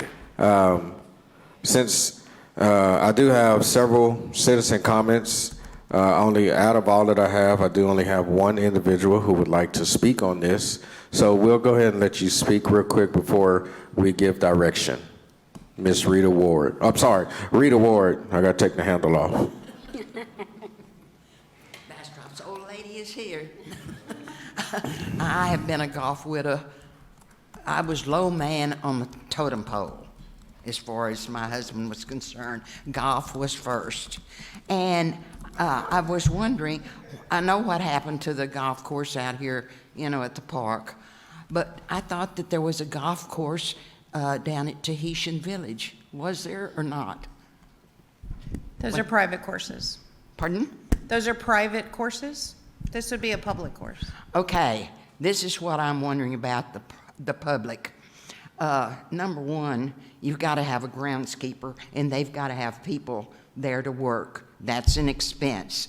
You need a pro, and then you need a shop where you can rent golf carts, and you can buy tees or balls or whatever, and then you'll need a little something else. This all calls for employees, and then, of course, there's that 19th hole.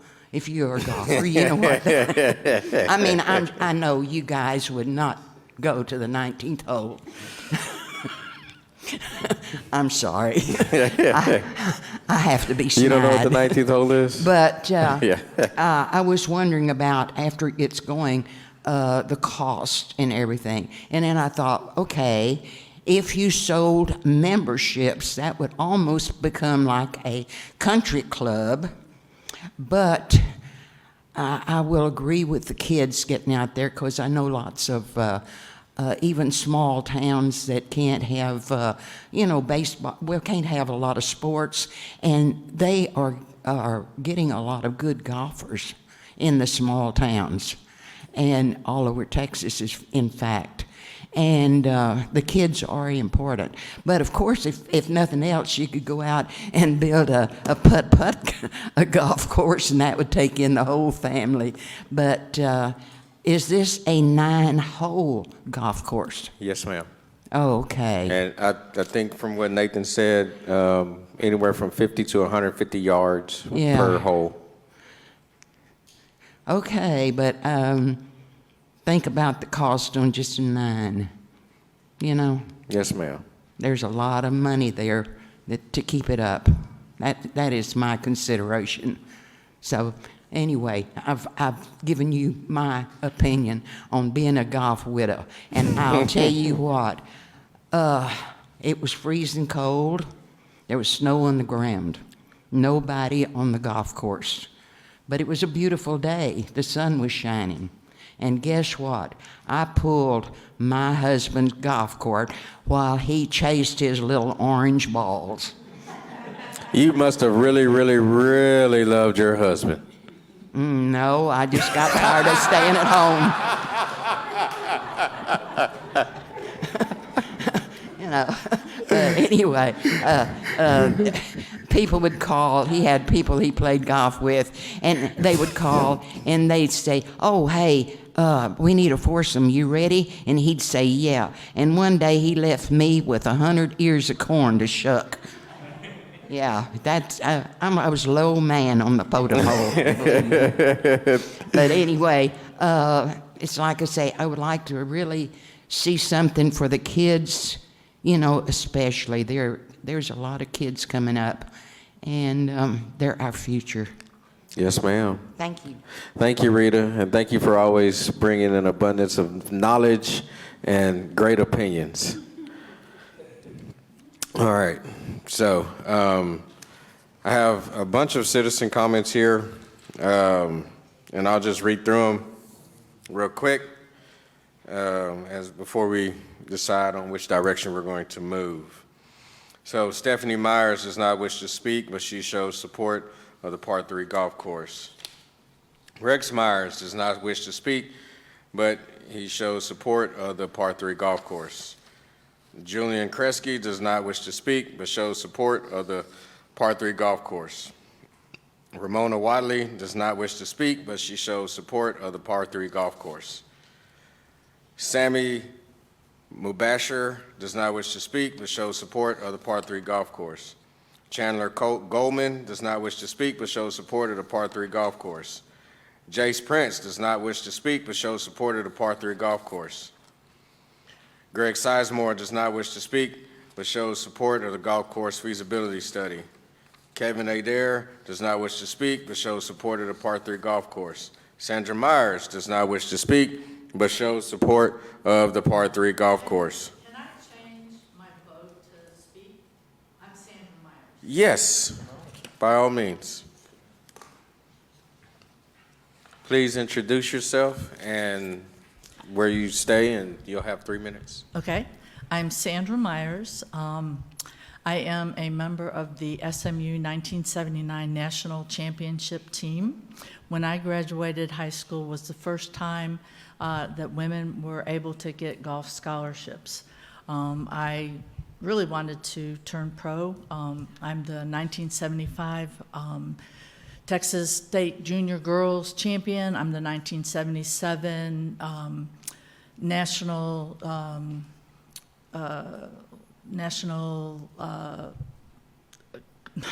Community College Champion, and then 79, I was a member of the National Championship team. My daughter Stephanie, who you read first, and my husband Rex. My husband basically pushed my daughter into playing golf, said, you know, oh, you got to give it a try. Stephanie went through cancer when she was 13 and then took up golf.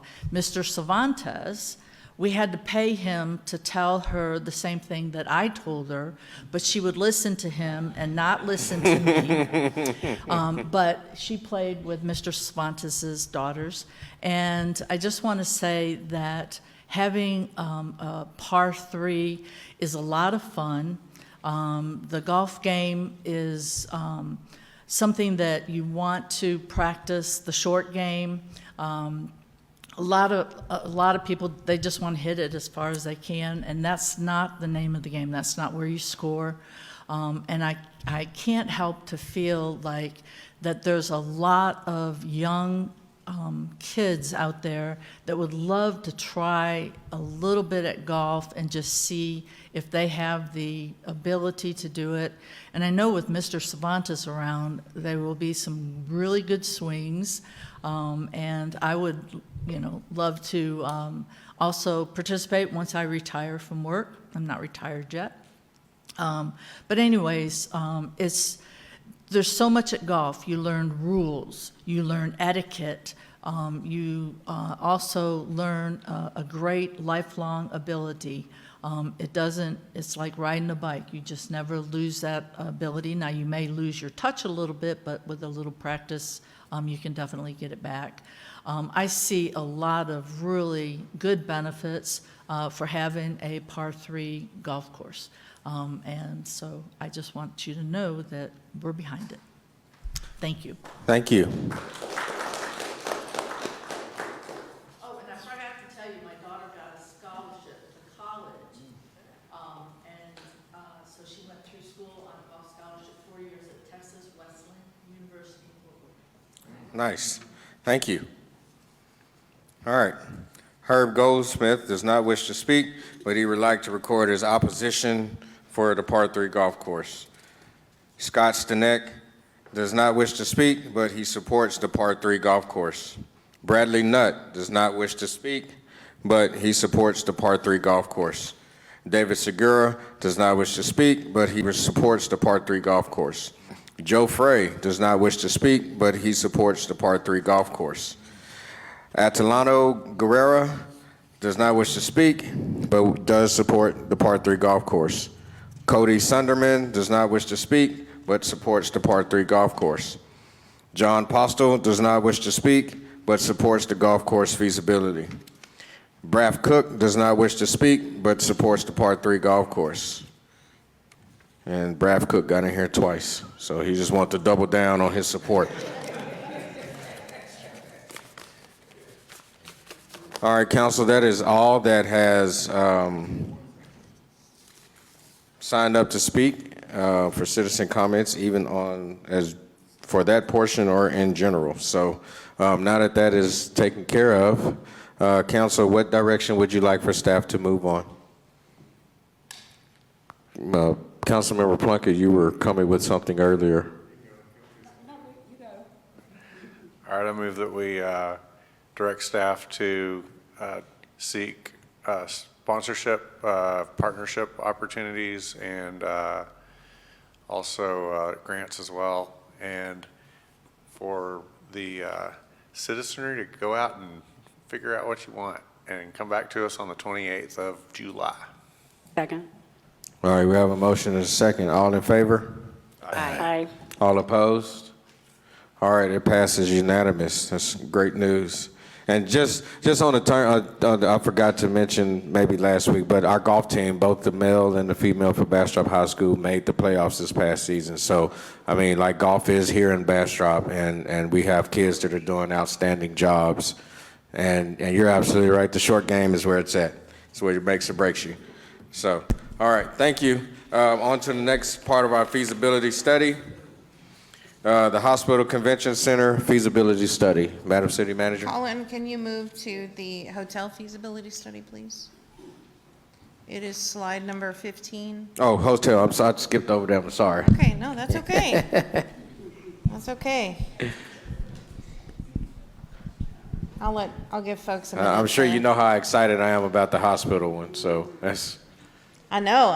You're antsy. I'm gonna get there. Okay, so part 2 of our feasibility study has to do with the Qualified Hotel Convention Center project. This is a proposed rendering of a site within the approximate 400 acre development called Bastrop West. So for those of you who are not aware, the city was granted QHP special designation in the spring of 2023, shortly after I got here. It allows for reimbursement of the state's portion of the hotel tax, which is 6%. We can do that over 10 years with this project. Just to put it into perspective, the city's portion of the hotel tax is 2%. The project is complex as it must be on city land, and so there are nuances on how we'll acquire, transfer, lease, etc. We do have a development partner, Palm Properties. It is at FM 20 and 71, as I mentioned. It is intended to sit on approximately 33 acres. We are intending to do a public-private partnership, and that is to keep the city's risk as low as possible.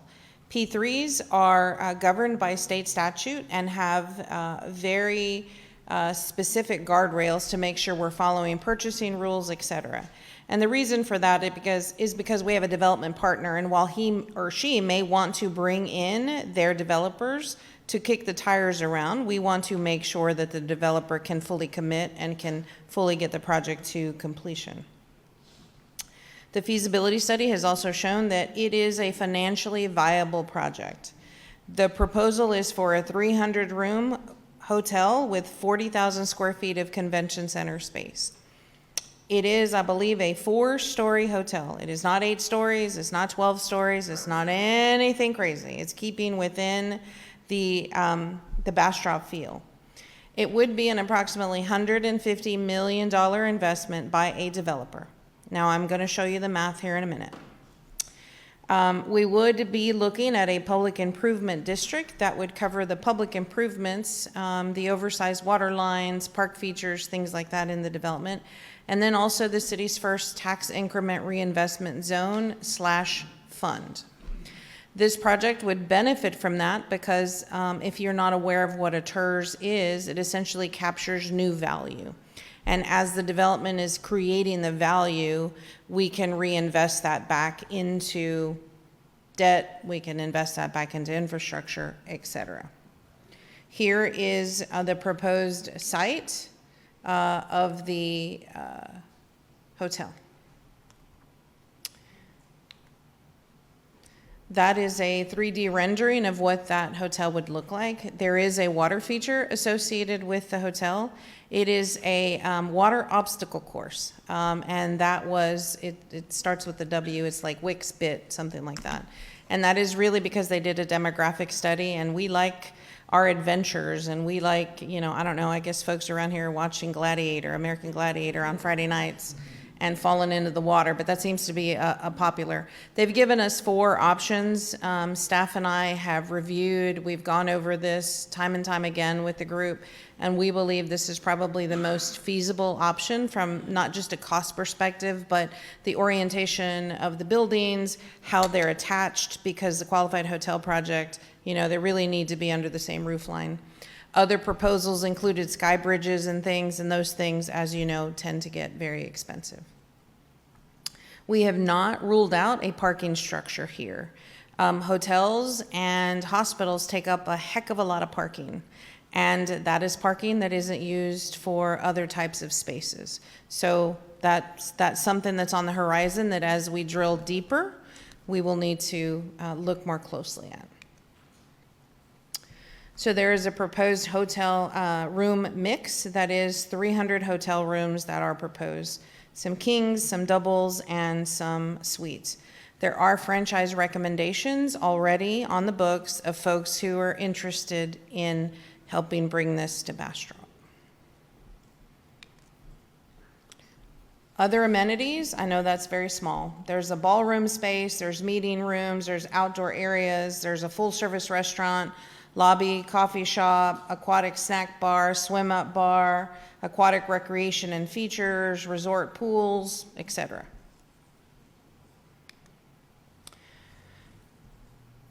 So we go to an example finance proposal. So a QHP allows, again, the state's portion of the 6%. So in the first year, this is expected to be operational in 2029, room revenue is $18,435,000. So we're going to translate that into some mathematics very quickly. The revenue streams that I explained before, that is room revenue, that's the state's portion and the city's portion. So in room revenue, we are able to recapture $23.5 million. In sales tax revenue, because again, there are sales tax embedded within the sales that are going on in the hotel, that's $10.4 million. Within the tax increment reinvestment zone, that is a conservative $18.4 million. And alcohol sales, which is part of the QHP recapture, is $3.2 million. So that is an estimated revenue stream over 10 years of $55 million. That's a full third of a project cost. That's not on the taxpayers. That's new funding that's being created. Now, These are at 100%. Obviously, the council is going to say, perhaps not at 100%. Perhaps if we're going to be a partner, there is a lesser percentage that we're going to share. This also does not include the PID. So the Public Improvement District, it's 400 acres, and I believe I did the math, and it's about 75,000 an acre. And so PIDs are special assessments that are passed on in a proportional way. And so if you have an apartment complex, for example, you're going to pass on a per apartment rate. If you have a hotel, you may pass a per room rate. If you have, X. So there's all sorts of ways to spread the cost, which is why the project is a very financially viable project. And so here too, I'm looking for next steps. And the first step, the developer is taking that step. They are moving toward land use entitlements very quickly. We expect this to be in front of Planning Commission May, no later than the June timeframe. It is going to be a planned development district, a PDD. They are working very hard to stay within the existing subdivision regulations that we just approved, and the zoning regulations we just approved. There may be some shared parking ratios, et cetera, that we may have to work through. This is also a P3 partnership. There are lots of purchasing regulations that we need to follow to make sure that that structure is set up correctly. And then it's going to take a lot of financial and legal planning. We've already begun discussions with our legal team about setting up the PID and the TERS and how that's going to work out for the entire development as a whole. The first two developments, which is the hospital and the hotel, are in the upper portion of the development, which is already annexed into the city. There is a lower portion of the acreage, the lower 200, that has not been annexed into the city. So there are development agreements also that we need to work through. And so here too, I am looking for direction from the council, and primarily is continuing on with legal on the PID and the TERS timeframe, those of which are reimbursable to the city. If we get to the point where we're going to cross the finish line and we're married and we've got a good partner and we see ourselves in this for several years, those costs are reimbursable. But I'm also looking for council's stomach for, do we even want to do this? Is this something that is of interest to us? I know there's been a lot of discussion about the Coda Hotel. I know there's been a lot of discussion about what happens to the Hyatt. Is the Hyatt involved? When we put it out for partners, everybody is welcome to attend. Coda also has a qualified hotel project. Austin has a qualified hotel project. Austin also has a venue tax. The Coda Hotel is specific to Coda. And so it's a different hotel. And our room rates are less than $300. They're not trying to compete with any one of the larger. Our hotel will require us to really, really go after the corporate. But again, as I've said before, this is not going to be a city-operated hotel convention center. This is not what the plan is. The plan is to allow this to go forward, transition our space to a true civic space, perhaps a recreation center, but a true civic space, and let the hotel folks operate hotels. Let the convention center folks operate convention centers, and let us go back to building water lines and streets and the things that cities do better. Any questions? Councilmember Plunkett. Charlie, I assume you've done one or two of these in your lifetime, and you don't see any issue with it? Or if you do, yeah, please give us advice on things to look for to make sure that we don't, misstep. And I know you'll do that at every step along the way, but. Absolutely. Well, I've done quite a few of these types of projects. You'll need some specialized legal counsel for the financial parts of it and things of that nature. But yes, that's what I will do, is watch out for the pitfalls for y'all. Councilmember Meyer. The consultant that we've selected also, if we go down this path, we will also work on extending their contract, because we need a partner who understands these type of agreements. Legal will look over the legal verbiage for the agreement. We also want to make sure that they're looking out for the city's best financial interest, and we're not making any missteps along the way. Sylvia, at the beginning, when you were talking about, because I remember when we went after the hotel, you know, the 2%, and let me tell you, 6%. And our part is the 2? Our part is 2%. Right. And so, and really, a convention center without a hotel, it just doesn't make any sense, honestly, if you're going to get big conventions here.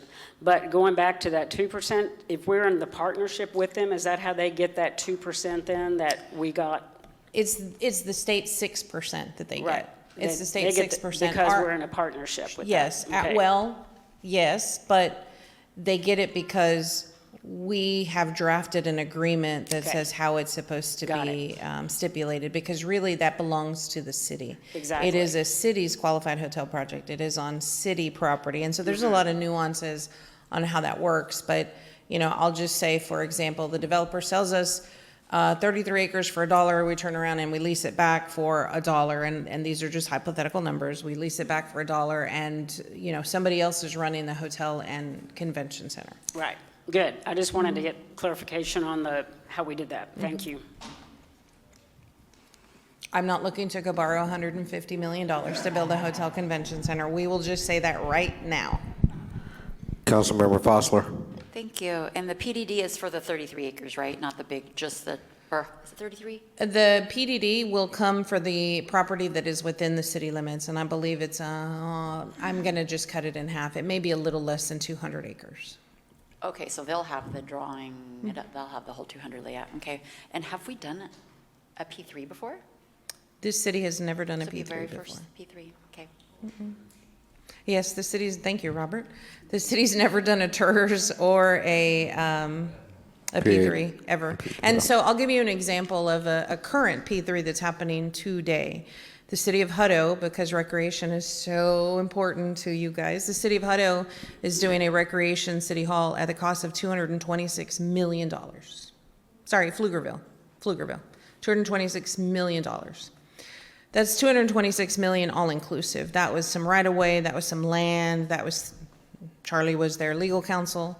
They go out to a developer and they say, okay, development partner, the city wants to put in $80 million, for example. And there's going to be retail space, restaurant space, all this other stuff. You get to own that, lease that, et cetera, but you make the bridge for the rest of it, and we're going to partner. And it cannot be more than this amount of money because this is what the city has available to do. In this case, it is with a development partner that we have already, but there will also be a third party because the development partner right now owns the land and has not made any mention that he intends to build the hotel convention center. He's going to get it entitled and more than likely then turn it over to a different private sector partner. That is the same idea that we have for the garage. We know the parking garage is a $20 million investment.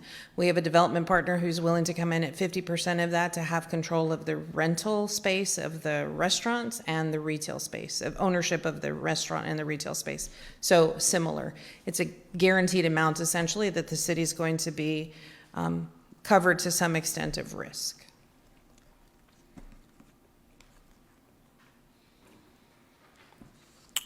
All right. Do we have anything else, council members? Councilmember Fosler. Thank you. Under the recommended partners, like how did they get to that recommended status? Like the call hasn't gone out to hoteliers yet, No, right? the call has not gone out. They are specialists in this industry, and you know, Bastrop's on top of mind for a lot of folks. And so when they said they were doing a feasibility study, the phone was ringing. Okay, but there will be a time when there's an open Absolutely. call. Okay, We thank you. will put it out. We will. We're required to as part of the P3. We are required to put it out. Mayor Pro Tem Kirkland. Can you please also send us this Yes. study? Yeah. So is this about 4 times bigger than our current convention center? Our current convention center is a little less than 8,000 square feet, so 5 times bigger than the convention. The convention center space here is proposed at 40,000. Okay. And I think my question is how do we know that's big enough? We know that's big enough for Bastrop. Which Bastrop? The Bastrop at the end of 10 years. Okay. Yeah. So they planned it out for 10 years? Yeah. Okay, got it. Thank you. And truly, that is It's probably because I gave them that bumper of what I was comfortable, because remember, when you do any type of financial forecasting, and I wish our bond counsel was here today, but when we do the PID, it's got to be able to sustain and pay. That reinvestment has to be able to sustain and pay. And so we could have built a Taj Mahal. I can't pay for it. I can't pay for it. And I can't pay for it without mortgaging something else. And so one of the caveats that we did have in there is, because an indoor pool is so important to everybody, was, okay, we know that we're going to negotiate some local use within that pool, and how is that going to work? So.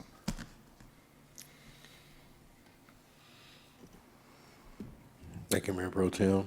Anyone else got any further discussion or recommendation? So this one's going to take a little bit of a life of its own. What I am looking for is a recommendation to continue work with legal and our financial partners. Charlie's already told us that there's going to be some people we're going to need to bring in who are specialists who can help craft the deal. I don't need that today. However, if the entitlements move much faster and we're down a particular path, I want to be prepared. And so I at least want to know, what is it that we're getting into, not just from a cost perspective, but a timing perspective.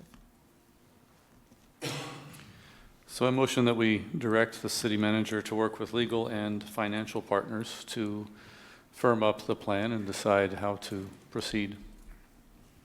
Second. We have a motion and a second. All in favor? Aye. All opposed? All right, the recommendation passes unanimous. All right, now on to the hospital feasibility study. Here you go. I'm sorry? We're not playing around with that. We No, can skip everything no. else. And please, I don't want anybody to, plant their flag that there's a particular name on a hospital on that screen. That's just a name. So again, in Bastrop West, which is the proposed name of the development, there is 26 acres that has been set aside for something the developer calls a medical mall. The architect that has worked here, that is working on this development, has built those in the East Coast, and they are essentially just exactly what it sounds like. It is a place where you can go get a litany of services, and it also has retail and restaurants tucked in it. And so the example I continue to give is, you may be in the pediatric wing and can go into a gymboree, can go into a children's place while you're waiting, a toy store, a McDonald's, you name it, within the hospital itself. And so the feasibility study, we've had this one has been more in depth than some of the others. And so this has been starting point number one. We worked with Realty Trust Group and a group called PYA-PC. It's a healthcare consulting firm. We said our initial service area is 60 minutes. Go out and look at all of that. And that was the green line. At the green line, they said Austin is saturated. You don't have a need for a hospital because Austin is saturated. And we all know we can't get to Austin fast enough. We just had to develop an ESD for ambulance services because we can't get to Austin fast enough. So they said, okay, go refine a little further. And so we went to refine point number two, where we shrunk the service area. And even this is going to shrink a little bit, because this corridor right here is still covered by that 130 corridor that is covered with hospitals, Methodist, Baylor Scott and White, St. David's. And so we're going to move this line further if council so directs tonight. But this area takes in LaGrange, and the drive time has been shrunk to about 30 minutes. Now, here's what we all know, but here's the final number put to it. In that area, in that refined service area, there is a deficit of over 500 beds that are needed in this area. Seton has the ability to have 8 beds. On average, Seton has 2 beds in use. Other hospital also has 8 beds, and 2 beds are in use. So very little people are coming to our hospitals. And here's a whopping fact for you. 97% of our people leave the area for care. 97%. If that is an opportunity, I don't know what is. Yep. So, Now, where are they going when they leave the area? 60% of our people go find a St. David's hospital. 10% of our people go find an Ascension Seton hospital. And then 30% of our people go find other, and that other is Baylor Scott and White, Methodist, you name it. But they're not staying in Bastrop. 97%. So, what does that mean for us in terms of growth and demographics? We are growing 2 times the state average between 2025 and 2030. That's a lot of need in Bastrop. Now, the reason this is important is because our largest population set is 65 and over, and I'm going to show you some statistics here in a minute as to why that's important. Our largest growing segment is 65 and over because we know that we have an educated and aged population. The next largest segment is 20 to 44. That's the obstetrics, that's the pediatrics, that's the everything that we hear every single day that I need to go to Austin to go and get. So, what does that mean? Well, you can see by the numbers, 11% of what we need today are things like ophthalmology, orthopedics, rehabilitation, which is in line with that 65 and over demographic. The demographic that's here that shows a minus are things like gynecology and obstetrics. This is an outlier because that 20 to 44 population segment is growing so fast, this graph is not caught up.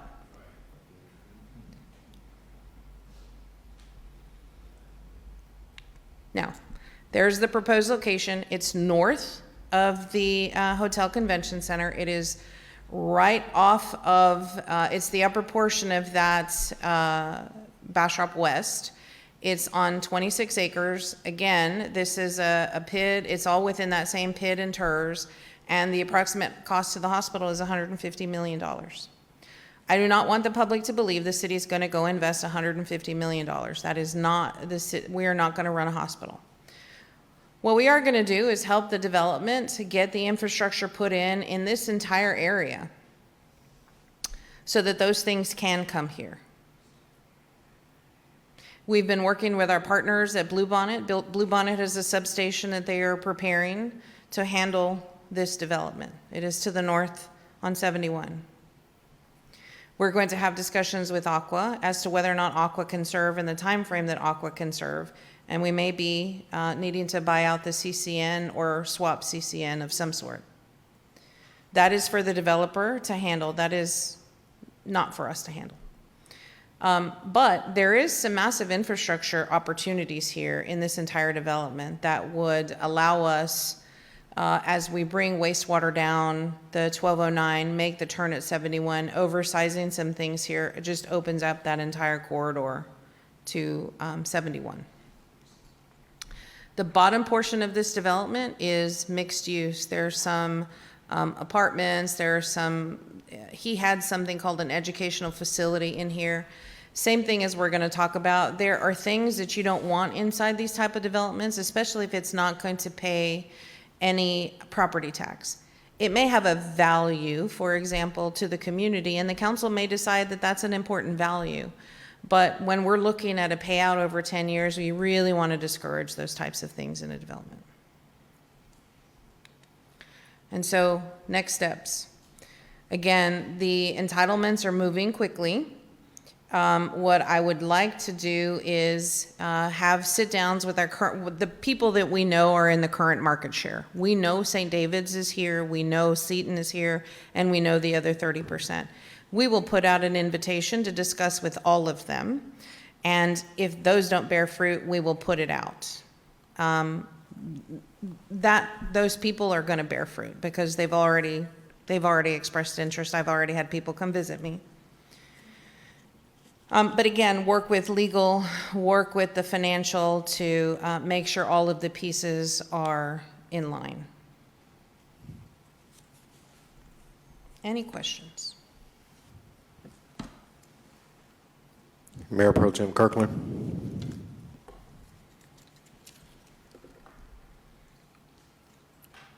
So please send us this one as well. I'm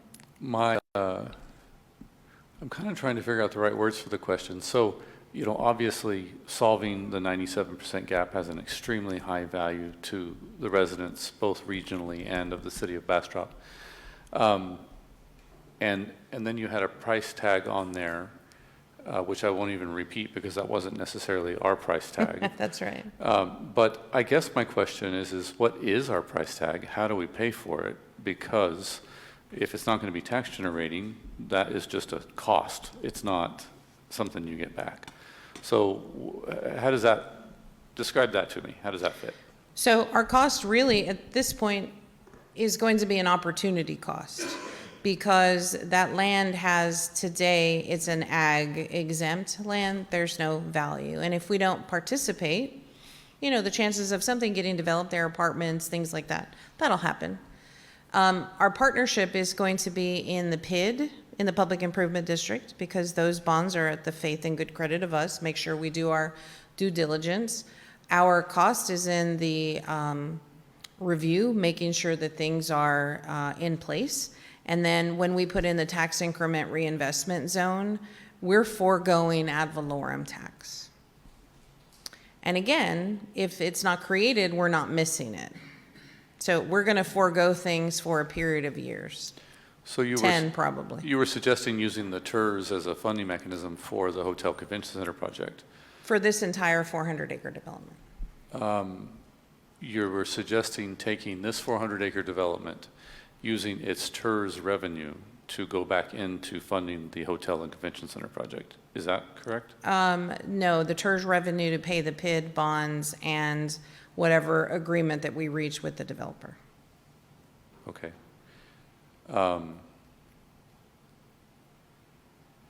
So I get the development review costs. I mean, you know, I'm not trying to call that zero, but you didn't say anything out loud that adds up to, you know, $2 million or $5 million or $10 million. I mean, is that correct? Like it's Correct. Okay, right. We estimated the infrastructure, and it, again, right now it's a swag number, just based on what we know, at about $30 million.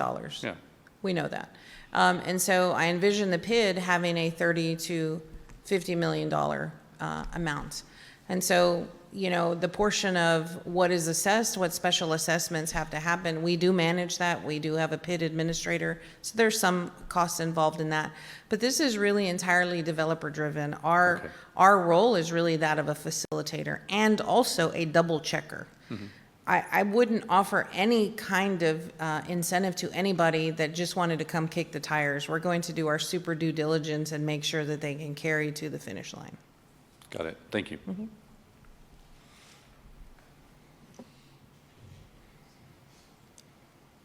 Council members, do we have any other comments?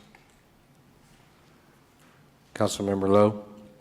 And just to reiterate the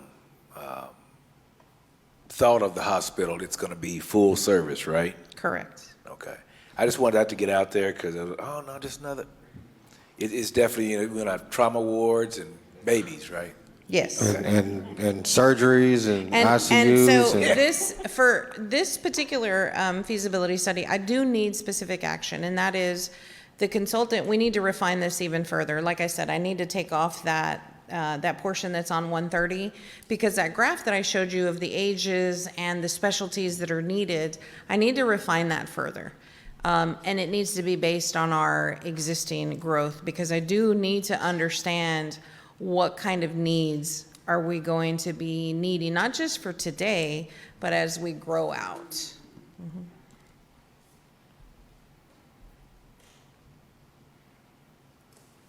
Councilmember Plunkett?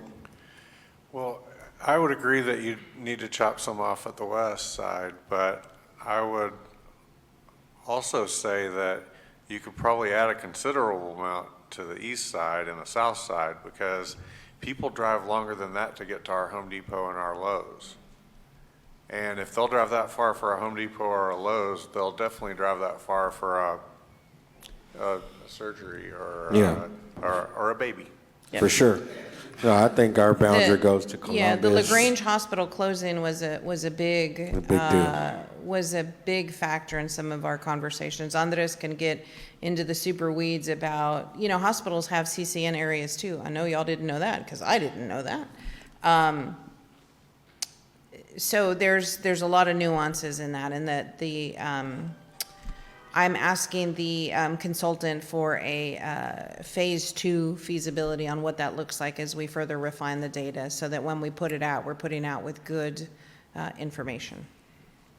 Yeah, I think that's fantastic. I also think, though, that sometimes when they do these studies, they don't really go out as far as they need to, or really look at the demographics of our community.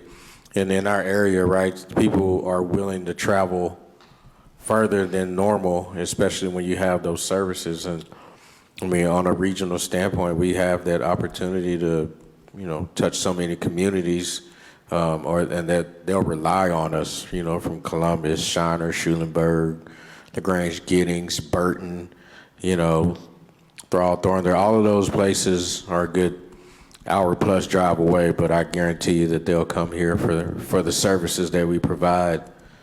Just because it's, not only does it provide the small town feel still, but it gives us those services. They don't have to go and deal with the big city traffic or drive a little further.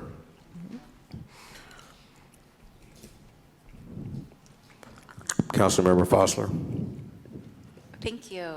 This project seems worthy of a citizen task force at some stage to provide input, not to kill it. There's so many medical professionals here who would like to see this done well and just have insight into their industry. At what stage would that be appropriate? I think further refinement of the data for us to get to good information. I don't know if the residents here that you speak of have access to the health dashboard that these folks have access to, and maybe there's some information they're not aware of, but perhaps at the second phase of refinement, where we're sort of getting down into the details about what specialties are needed here. Okay, thanks. Pro Tem John Kirkland. So you mentioned the Phase 2 feasibility study. What funding is required? How would we pay for that? EDC funded this feasibility study. I need to go back and request a proposal from them, see what that is, see what that looks like, and then go from there. Okay, got it.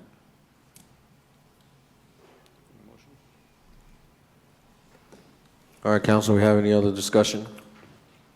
All right. Do we have a motion on the floor? So I motion that we direct the city manager, as she suggested, to go to the BEDC to sponsor a Phase 2 feasibility study and get said proposal from the consultant. Second. We have a motion and a second. All in favor? Aye. All opposed? All right, that motion passes unanimous. Thank you, Sylvia. Really appreciate all the hard work and effort in getting these feasibility studies taken care of. These, amongst other things, are major needs and priorities for our city, and especially the hospital first and foremost, but then the hotel, and of course the Part 3. They're all important, but yeah, like getting that hospital in this area is a much needed priority. And 97%. yeah, I mean, y'all have heard me speak on it, right? Just the amount of time that it'll take you to go to Austin. And I mean, I see it on a daily, and I leave at different times of the day coming back home. And like, it's ridiculous. And no one's life needs to be at the hand of traffic, right? We need to be able to provide that to the services. And then, you gave the age groups of the different people. That's one thing. But I don't think a lot of people even consider we just had the Del Webb community, and that's 55 and older. So that just adds a whole nother another area of age group or a group of people to be able to come that are in our community. So it's reassuring to know that for other family members that my parents are able to be taken care of, you know, and it's a long drive to get up out of there anyways. So, you know, but yes, no, this is fantastic and a great move in the right direction for our community. So thank you. And I'm looking forward to what you and staff come back to us with. I really wish that we would have, you know, before I got here, there's a lot of discussion about a hospital district, and we couldn't get it past the voters, I've been told. But if you imagine that every resident in Bastrop County is paying 10 cents for an emergency services district that really could have been used to fund the hospital, so that we weren't addressing the Band-Aid problem of the ambulance can't get to Austin fast enough, but rather addressing the root cause and building the needed hospital. Right. And for the citizens who are watching, listening, and spreading the word, like, we have been working on getting this process taken care of. It's just a little bit of a process, and it takes time. I wish it would be a thing of saying, hey, we need a hospital. Okay, cool, let's make some stuff happen. But it just doesn't work like that. We're being responsible, we're being transparent. We want to make sure we're going about it the right way, so we provide the right services that are needed for our community, which is basically all of them. So again, thank you to everyone involved, and I'm looking forward to continuing on with this. All right. Miss Judy has snuck up here because she's like, it's finally my portion. All right, on to our work session and briefing, the March 2026 financials submitted by Miss Judy. Yes. Good evening, Judy. Good evening. Judy Sandrusi, Finance Director. I just have to say this is an amazing meeting tonight. So, right. So what you have before you are the March 2026 unaudited financials. And I'll start with the general fund in total. Year-to-date revenues, the actuals came in at $12.5 million, and that's 9% over forecast. Sales tax, year-to-date revenue, actuals $4.4 million, 2% over forecast. And property tax, year-to-date revenue, actuals $5.9 million, which is 7% over forecast. Talking about the general fund expenses, Sorry, Judy? actuals. Judy, sorry, may I ask Colin, do you have a slide? Does it need to be? Yeah? I did. Okay, let's There we do go. that, thanks. Thank you, sorry. I was in finance mode. Spitting out them numbers. I love my numbers because these were good numbers this month. And so general fund in total, the expenses, the actuals year-to-date were $8.4 million, and it was 11% below forecast. So looking in total at the enterprise fund, year-to-date revenues, the actuals were $9.1 million, 2% below forecast. And then the expenses for enterprise fund were the actuals year-to-date $8.6 million, which was 8% below forecast. But that kind of nets out to $574K, so we were still ahead there, even though the revenue was a little bit off from the forecast.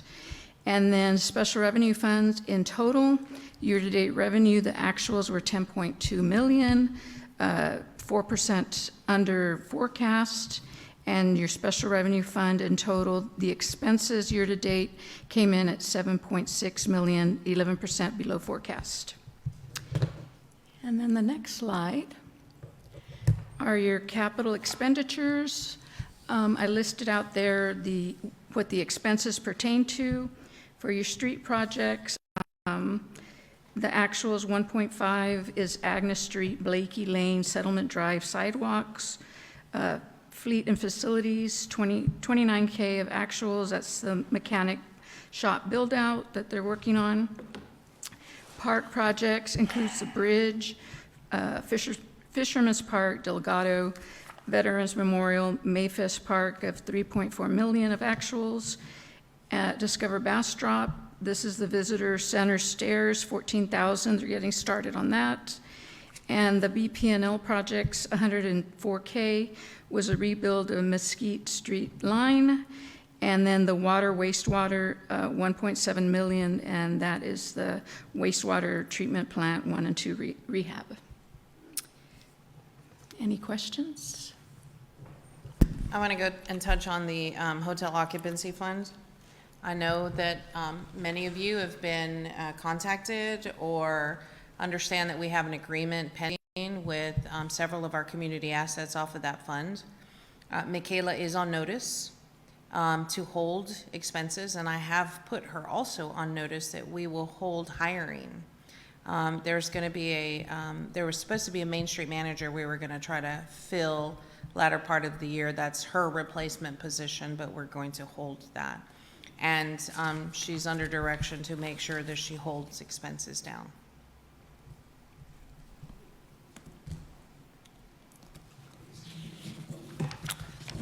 Councilmember Plunkett. Yeah, on the property tax, I don't ever recall seeing that. I'm not complaining it's in the right direction, but I don't ever remember seeing that big of a variance in property tax, because usually we know pretty much exactly what we're going to get. Do you know what that, where that 7% is coming from? Yeah. I'm not sure. It might be the way the forecast was done. Maybe we were too conservative on the forecasting. Very conservative, because last year, I'm just gonna give you my hallelujah. So we have our preliminary values. We received them yesterday, day before yesterday. And when you look at our values, it looks like we added $100 million on the ground, which we did. $100 million of value on the ground, which is at our tax rate, right, $510,000 before protests. We started in a similar position last year, and after protests, we lost about $160,000 of ground. Well, we were in the negative. We declined. And so I was very conservative on property taxes. So. Okay, well, good. It's a nice surprise. Hopefully the trend continues. I don't know, does protests start, when do they start, Robert? They're happening right When do now. property protests start? Right now. Like Tomorrow, right? estimated values aren't even out yet. The protests haven't begun. Well, we- not we- actually, we but have- people Yeah, are y'all have. getting prepared. We have insider information. Right, We, the online on CAD has not been updated. No. But protests will start May the 1st, and so that number will go, you know, But those it'll- will affect next year. Those won't affect this year. Correct, yeah. Yeah. Mayor Pro Tem Kirkland. So on the hot collection being as down as it is, I think we're like 500K higher on expenses than in our revenue collection. Has Discover Bastrop spoken to the hotels to kind of understand if we see a correlation? Like, for instance, that could be just an anomaly of collection with the state, or we have to wait 2 more months and it'll fix itself. Or it could be that there is some systematic issue that the hotels are also seeing with their, room nights being down. Do we have any other? I do not have that information yet, but we're, It seems like something that we could and should, at least conversation-wise, should have with our primary hot suppliers. And Yeah. I did look at the actuals for the past 3 years. It looks like April, May, and June are big, hot, fun months, which you would assume with spring break and so forth, and the summer months. And sometimes you hear about this, that it's 2 months delayed because of, it goes to the state and then it sits for 2 months and then it comes to us eventually. So yeah, it's just all of that. It is the historical information is valuable to know kind of what we'd expect to see. Maybe it's normal to be low this time of the year, but then we pick it up.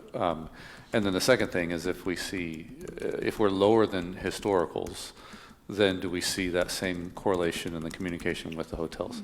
If the hotels are saying, oh no, we're at capacity most of the time right now, for instance, then there's something off. We just got to find out what it is. Maybe the numbers we're getting are wrong, and someone has made an arithmetic error above us that needs to be giving us more money. Correct. Yeah, or not. Just depends.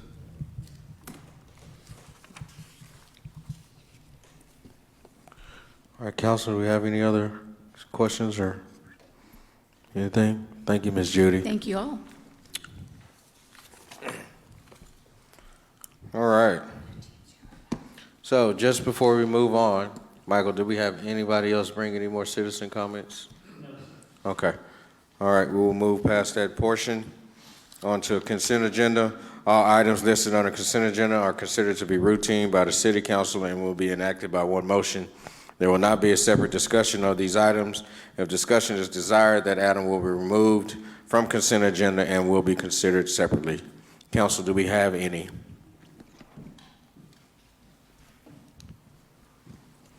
So I do have a question. Madam City Manager, there was a question about the rezoning of parkland and whether or not that required the notification, public, hearing and all of those kinds of things. So correct. We've decided to err on the side of caution, and we will renotice. The confusion comes from the B3 code calling things institutional, and then at some point along the way, we changed things to park and open space, but there was no actual rezoning. So the question was, it was already institutional, which already meant parks. So instead of trying to go down that math, we had an error with one of the maps also. We're going to bring that back, and we'll do a complete rezoning with notice. So does that mean we should pull the thing that's here? Yes. Okay, which, I'm trying to find it. It's a consent parks, 8C? Yes, exactly, okay. So then I guess we'll pull 8C, but we won't be voting on it. We'll just, yeah. All right. So we are pulling 8C. We're not going to vote on that, but we have, no one has anything? All right. 8A, consider an act on the second reading of ordinance number 2026-02, ratifying, confirming, and reapproving ordinance number 2024-24, which abandoned, vacated, and closed a portion of Madison Street right-of-way and a portion of Houston Street right-of-way north of State Highway 71 and south of Government Street as described in Exhibit A. 8B, consider an act on the second reading of ordinance 2026-10, amending the Code of Ordinances, Section 1.15.009H1 regarding abuse of position to add physical or mental disabilities to the list of protected classes. 8C, we're not doing. 8D, consider an act on the second reading of ordinance number 2026-12, adopting a water conservation plan in accordance with the Texas Commission on Environmental Quality and the Texas Water Development Board regulations. 8E, consider an act on the second reading of ordinance number 2026-14 to amend the FY 2026 operating budget by $2,047,950.37 from Street Reserve Fund 110-3000 fund balance to Street Operations Fund reducing fund 110-3000 fund balance from $3,688,984.17 to $1,621,033.88, and increasing the operating street fund 110-18-00-6132 street improvements by $1,761,867.60 and $286,082.77 110-18-00-6010 equipment capital outlay. Motion to approve the consent agenda as read, excluding item 8C. Second. We have a motion and a second. All in favor? Aye. All opposed? All right, the consent agenda was passes unanimous with the exception of 8C being removed. All right, on to agenda item 9, individual items. Items for individual consideration, 9A. Consider act on a resolution number 2026-55, adopting, amending, or redacting fees in the master fee schedule related to building regulation fees, development fees, and fire prevention and protection fees as attached in Exhibit A. James Cowie. Mayor, council, thank you. Kind of be quick tonight. Main thing I want to make a point of, this is just really a general cleanup fees where we adopted ordinances over the past year, streamlining some fees of just cleaning some things up. It's not a across-the-board increase, changing things. It's just a good general cleanup of building regulation fees. You have in you, for the PowerPoint, you've got a lot more information in your packet, but basically if you look at this first chart, we had all these different categories of accessory structure for commercial, What we're proposing instead of all these categories, and again, as I go through these fees, is to cover application, plan review, and inspection process. We're proposing just a flat fee of $320 for all commercial accessory structures. Skipping down, you see a category of fencing. We don't require fence permits unless they're over 7 feet, so clarifying that language. And that's for, again, fences over 7 feet. 7 feet or less don't require a permit, but you still don't comply with code. Commercial foundation, we don't have a category that people come in for just a commercial foundation or a basic flat work permit. That's just a flat fee of $500. Same scenario on the accessory structure. We had all these different categories. With understanding at 200 square feet or less, we don't require a permit, but again, you still have to check with the city, verified setbacks, drainage easements, et cetera. But anything 200 square foot up does require permits, and again, for plan review, submittal, inspections, it's a flat fee across the board of $320. Same scenario down there for residential foundation and flat work permits, it's a flat fee of $300. And then construction trailer, we had this category of construction trailer, which are typically part of a commercial project, and it goes with that commercial projects, Chewy's, Roadhouse. That's just going to be part of your normal commercial construction activity. Floodplain permits, probably the big one that's a raise into. Again, you know, we're trying to discriminate, if you remember through our B3 code, is discriminate development in floodplain, but if somebody wants to try to get a variance to that process, there's a lot of staff time, third-party engineering review, so that's the reason for that higher cost on that. Of warrant, we did away with warrants. Subdivision variance process, again, you see over to the right, some of these categories where these ordinances were part of, fees were part of other ordinances, now that we're going back and updating the fee schedule. Neighborhood regulating plan we did away with. Rezoning requirements, we basically used the same fee schedule of $2,500 plus $200 per acre. Zoning concept was done away with when we done the B3 code.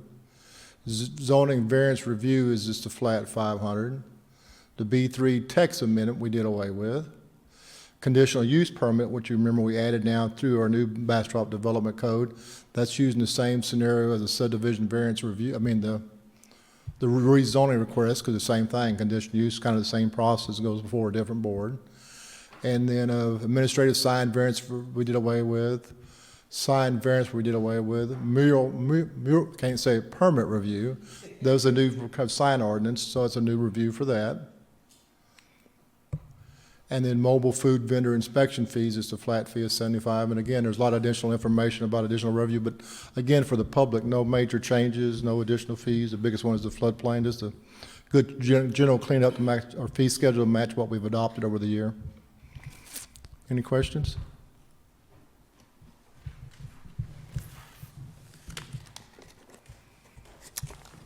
Mayor Pro Tem Kirkland. There was a residential flat work permit of $500, but then there is you don't need a building permit unless it's over 200 square feet, but presumably like, what's the definition of flat work? If somebody's pouring a major driveway, repairing a major driveway, so again, same scenario, if somebody's doing like a little 200 square foot patio or flat worker, that wouldn't be applied to. Okay. But if they're doing substantial, again, we're looking at drainage, setbacks, things like that. So Right, so- it's sort of the bigger projects. Okay, thank you. And I was hoping for that answer because, you know, you could go buy a couple $100 worth of concrete to do something really small and then have to pay a $500 permit on that. Just seemed off to me. And again, it's always stressed, check with us before you do things. There's stuff that doesn't require a permit, but there's still drainage, there's still setbacks, stuff like that, so. And then the other one that I saw was the sign variance. We had lots of concerns about signs under the B3 code. I know that we have kind of gone through and improved some of those issues in our new building code, but I don't feel like that, I've at least mentally, I don't know about everyone else, but like fleshed out the whole sign code thing and making sure that it's fully correct. $500 on a sign variance seems high initially. Is there a tremendous amount of staff work in that I'm not aware of, or? You know, that's the sort of thing that I wouldn't want to discourage people from asking for a variance right now. Staff would be open to lower into a lower fee. Okay. Well, now aren't those all zoning board of adjustment cases? So, yeah, there's case preparation. Yeah, I mean. Okay, but $500 again for a sign does sound, I mean, unless, you know. No, I don't know what I'm saying. Yeah. Doc's gonna go look at it, but yeah, it's not, we had administrative ability Right. before, and Like if you had said it was $100 or $150, I wouldn't have struggled, but at, 500, that starts to get to the point where it is punitive Yeah. to the point where people won't ask for it, but I feel like I still want them to ask for variances on signs so that we can learn more about what we might still need to fix in that area.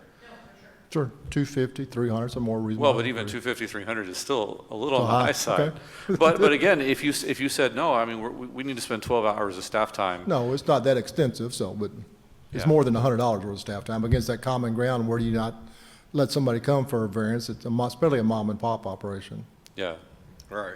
so 200 or, I like 200. yeah, something like that might And again, fit. I'll stress the goal as we go through the ordinance was, city staff did the majority of the work is, as these cases come up, is it really a variance, so that we need to tweak that particular, and you're gonna see that Exactly. from staff, as Sylvia mentioned, you may see every couple of months, we're taking stuff to PZ, bringing you with a general cleanup to what, Right. No, no, and- as we and work it, we're absolutely gonna wanna clean it see up that, yeah. as we go, not let it build up on us, and if people come in for a lot of variance, we need to bring before P and Z and you is, we Yeah. need to change this language, not do 200 warrants like we used to do.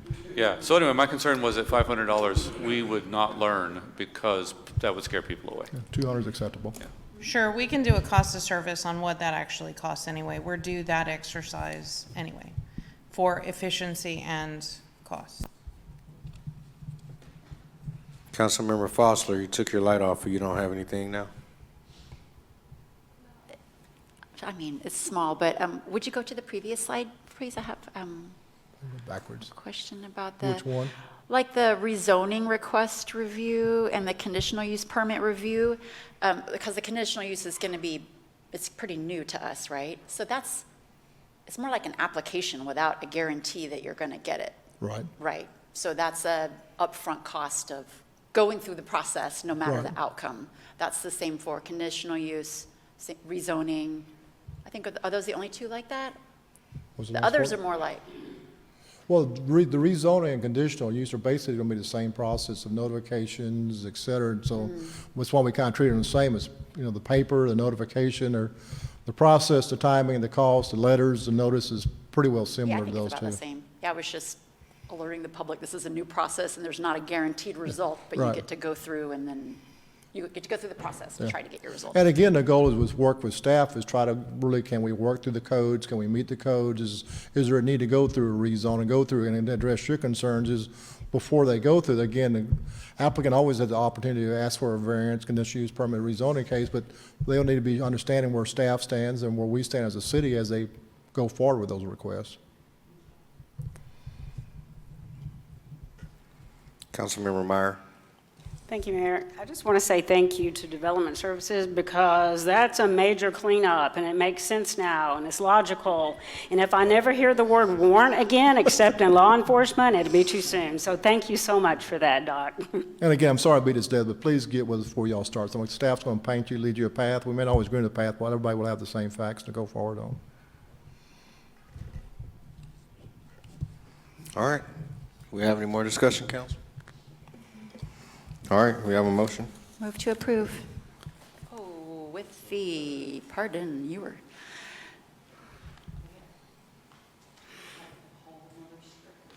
So, motion to approve with the change of the, what's called, sign variance review, lowering that to $200 while also requesting a cost of services analysis from city staff for the, is this an ordinance? Is this get a second reading? Okay, so it's a resolution. So we'll set it to $200 in this one reading and then, pending further action based upon that cost of services. Second. We have a motion and a second. All in favor? Aye. All opposed? All right, it passes unanimous. Thank you, Doc. All right, 9B, consider an act on a resolution number R-2026-58, approving a construction contract with Bull G Construction LLC for a not-to-exceed amount of $621,740.50 for the sewer line pipe bursting project on Water Street from Chestnut to Cedar and Linden Street from Pecan to Hill authorizing the city manager to execute all necessary documents. Hello, Curtis. Thank you, Mayor, Mayor Pro Tem, Council. I'm before you tonight to let you know that we did have a bid opening, and we had 6 bids. One was incomplete bid package, so it got kicked out. The low bid came in, they did not comply with all the requirements, so they were actually excluded from it.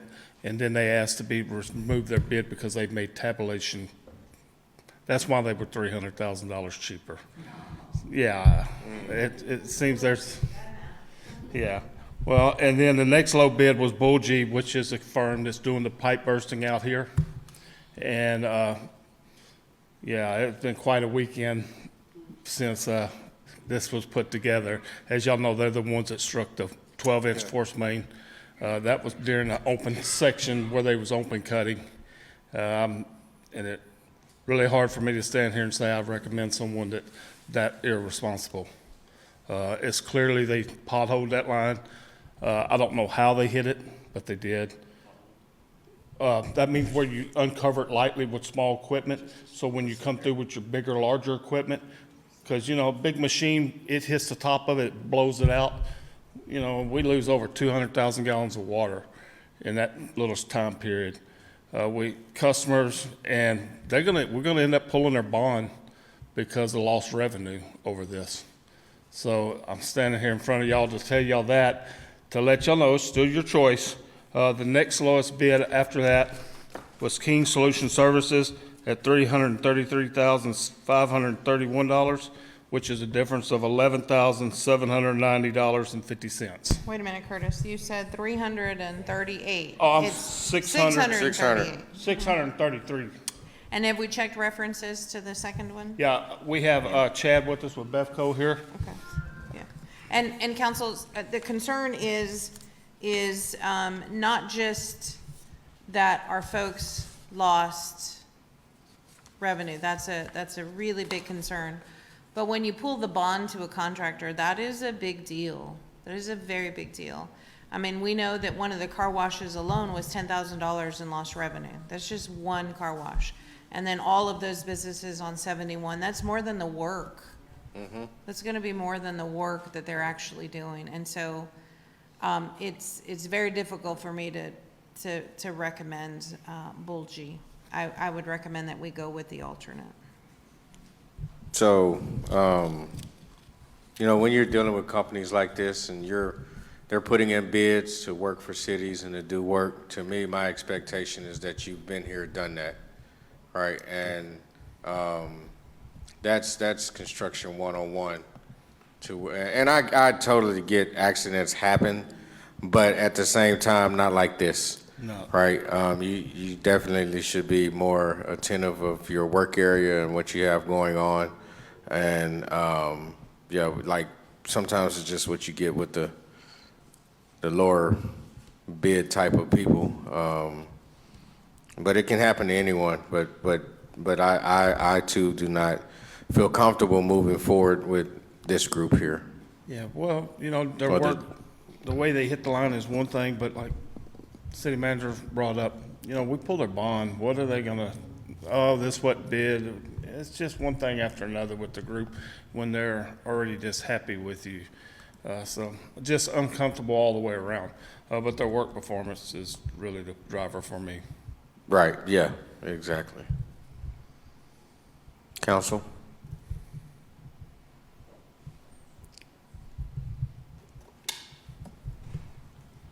I don't know which one. I feel like Family Feud on this one here. Councilmember Fossler. Who is here tonight? I'm sorry, what? Uh, Who is here tonight? Oh, Chad. From? He's an engineer of record for this project for water. Bevco, yeah, Bevco is an engineer that works for the city, and he is the engineer of record for this particular project. Okay, gotcha. Just. So he's not Curtis, one. what is the So alternate he's not Bull name G. so Is I that can what you're put it up asking? there? I'm sorry. I'm sorry. What is the alternate name so I can put it up there? King Service Solutions. Okay. You would like to hear? Chad, would you come up and talk to them a little bit about what you found when you reviewed them? Sure, and while you're on your way up here, Councilmember Meyer, you have something? My main question was then, so our motion is going to have to, if we decide for King Solution Services, we'll have to put that name in and take out Bull G, correct? Yes. Thank you. Good evening, Mayor, members of council. Again, my name is Chad Amel. I got to meet a few of you before we started this evening. With Befco Engineering, yes, we are the engineer of record on the project. As Curtis alluded to, there was already some shuffling of some of the bids before we made our recommendation, and certainly we made our recommendation before the weekend's activities. As far as King Solution Services, I did not personally call some of their references that they had provided in their bid package, but I did review their bid package, and they had a very substantial list of successful projects, far exceeding the requirements that we had in the bid. They certainly seem to be a very successful company in doing the type of work that this is.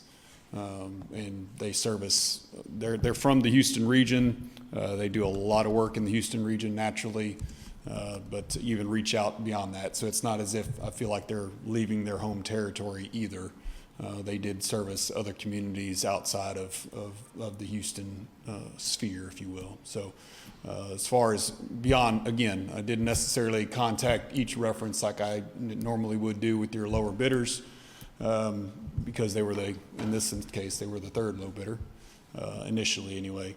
But again, and Curtis can attest to this, when he and I had our discussion, I told him, I said, this King Solution Services really seem to be a very reputable contractor based on their submittal. So happy to answer any other questions.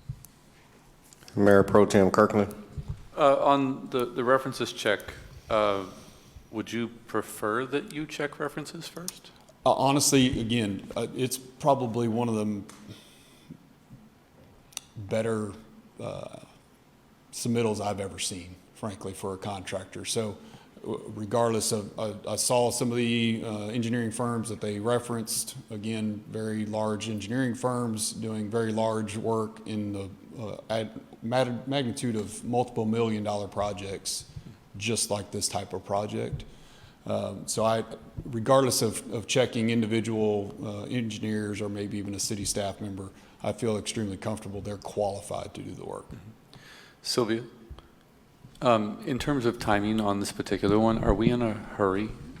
Yes.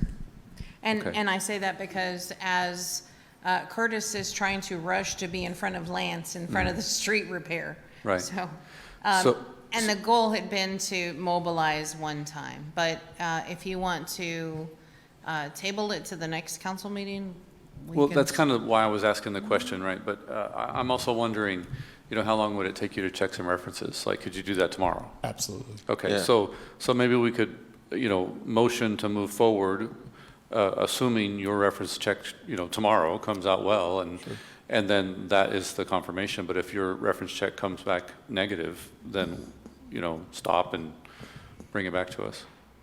Yeah, I agree. I know looking and everything looks good on paper. Sure. Right?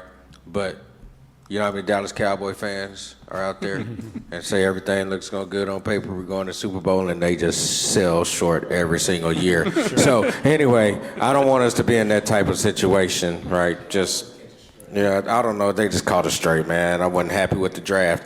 Anyway, but in all seriousness, right?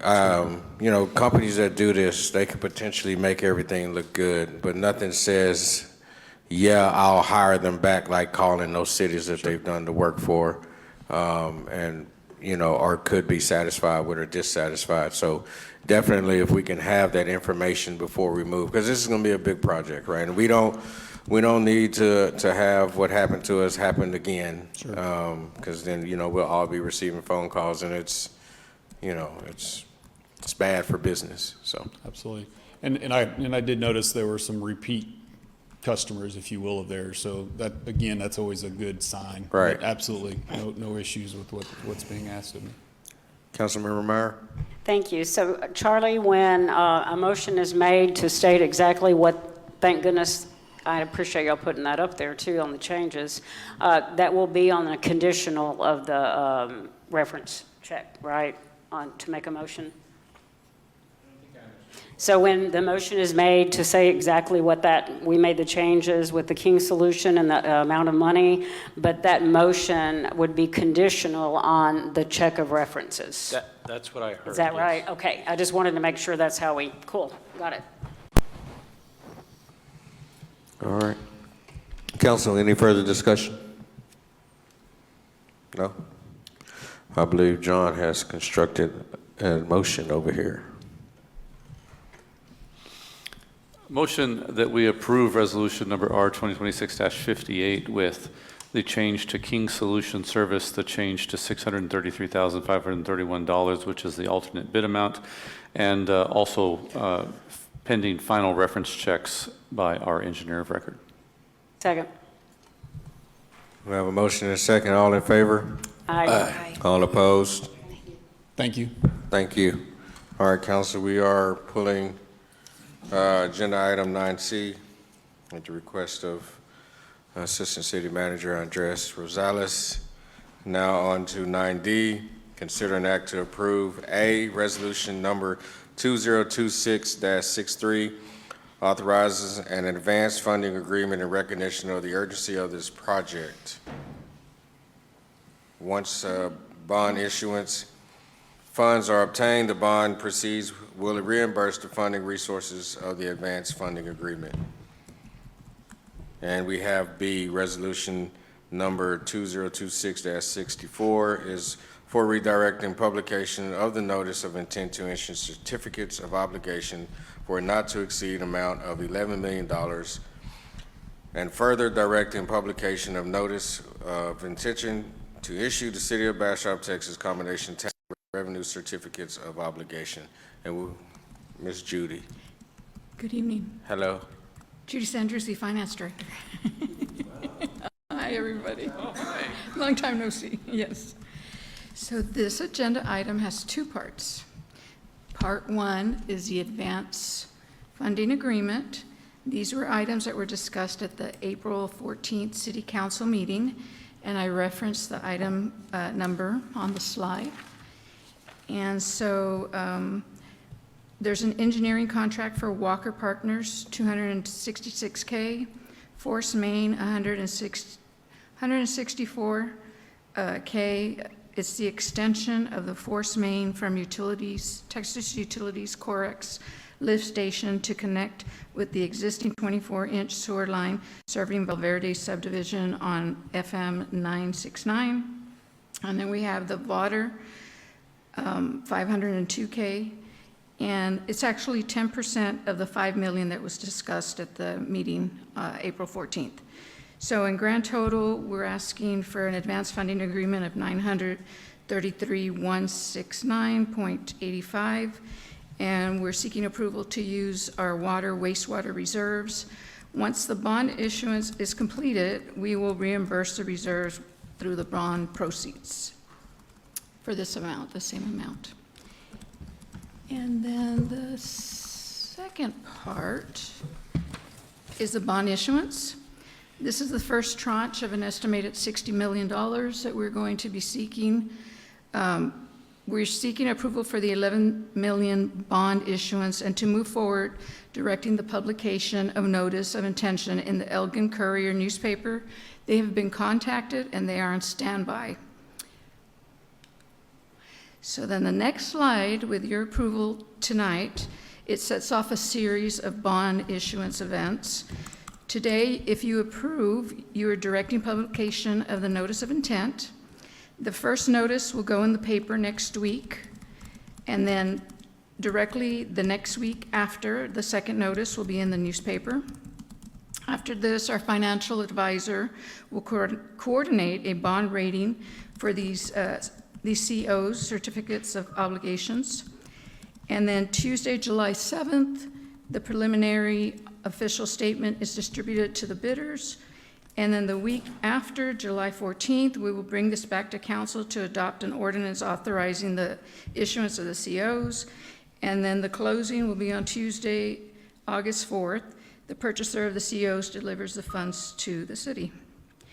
And virtually, we have our bond counsel and our financial advisor. And so we stand by for any questions. Council, do we have any questions? Mayor Pro Tem Kirkland. On the Elgin Courier, so last time we did a, borrow, there was some dispute over that. And so is the notice done by, like, say, bond counsel, or is that done by us? Bond counsel, but they have been in contact with them. And Bart, are you there? Would you like to address this?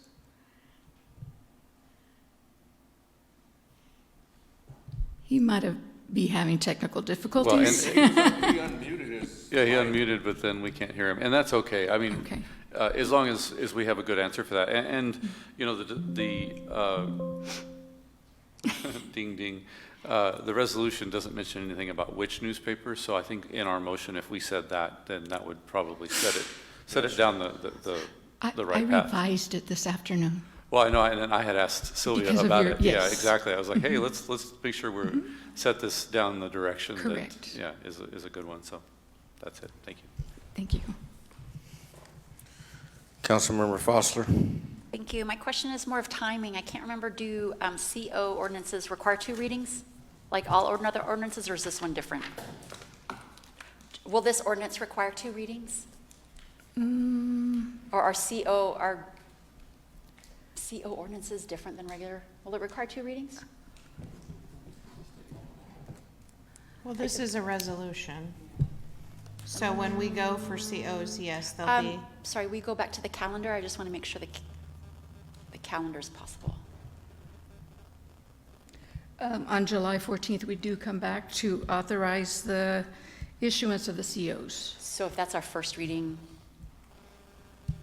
I'm gonna defer to Dan for the timeline.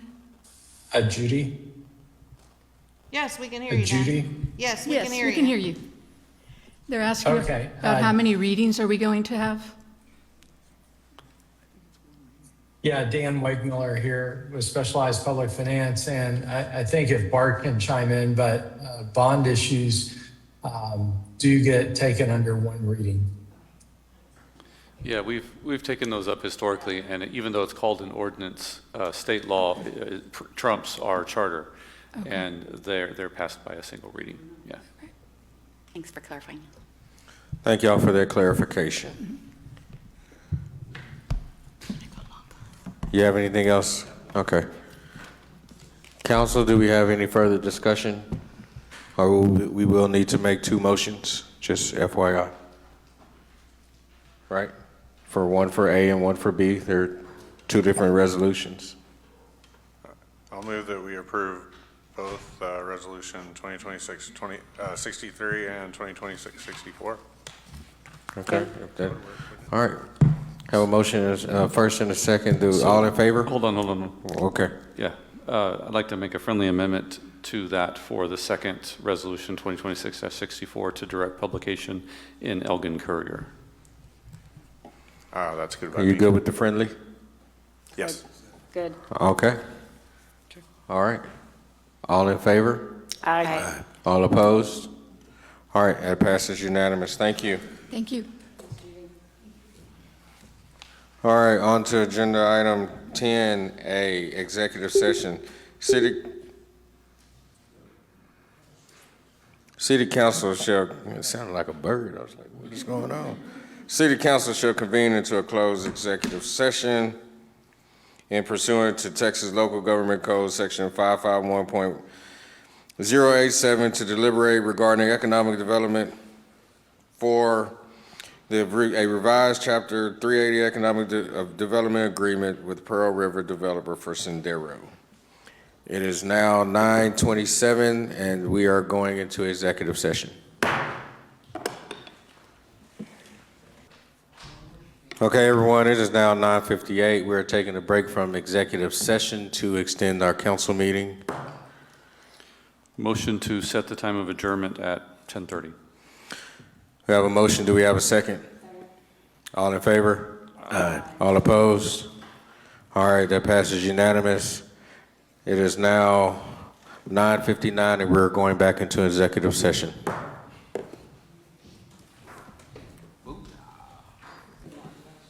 All right, everyone, it is now 10:24. We are back from executive session.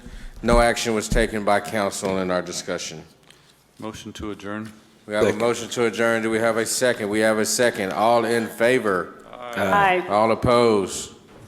All right, thank you, council. Thank you, Bastrop. Appreciate y'all sticking with us tonight. I know it was a little bit long, but we got some things accomplished on the front end. So everyone have a great night. We love y'all. We'll see y'all on Thursday. All right.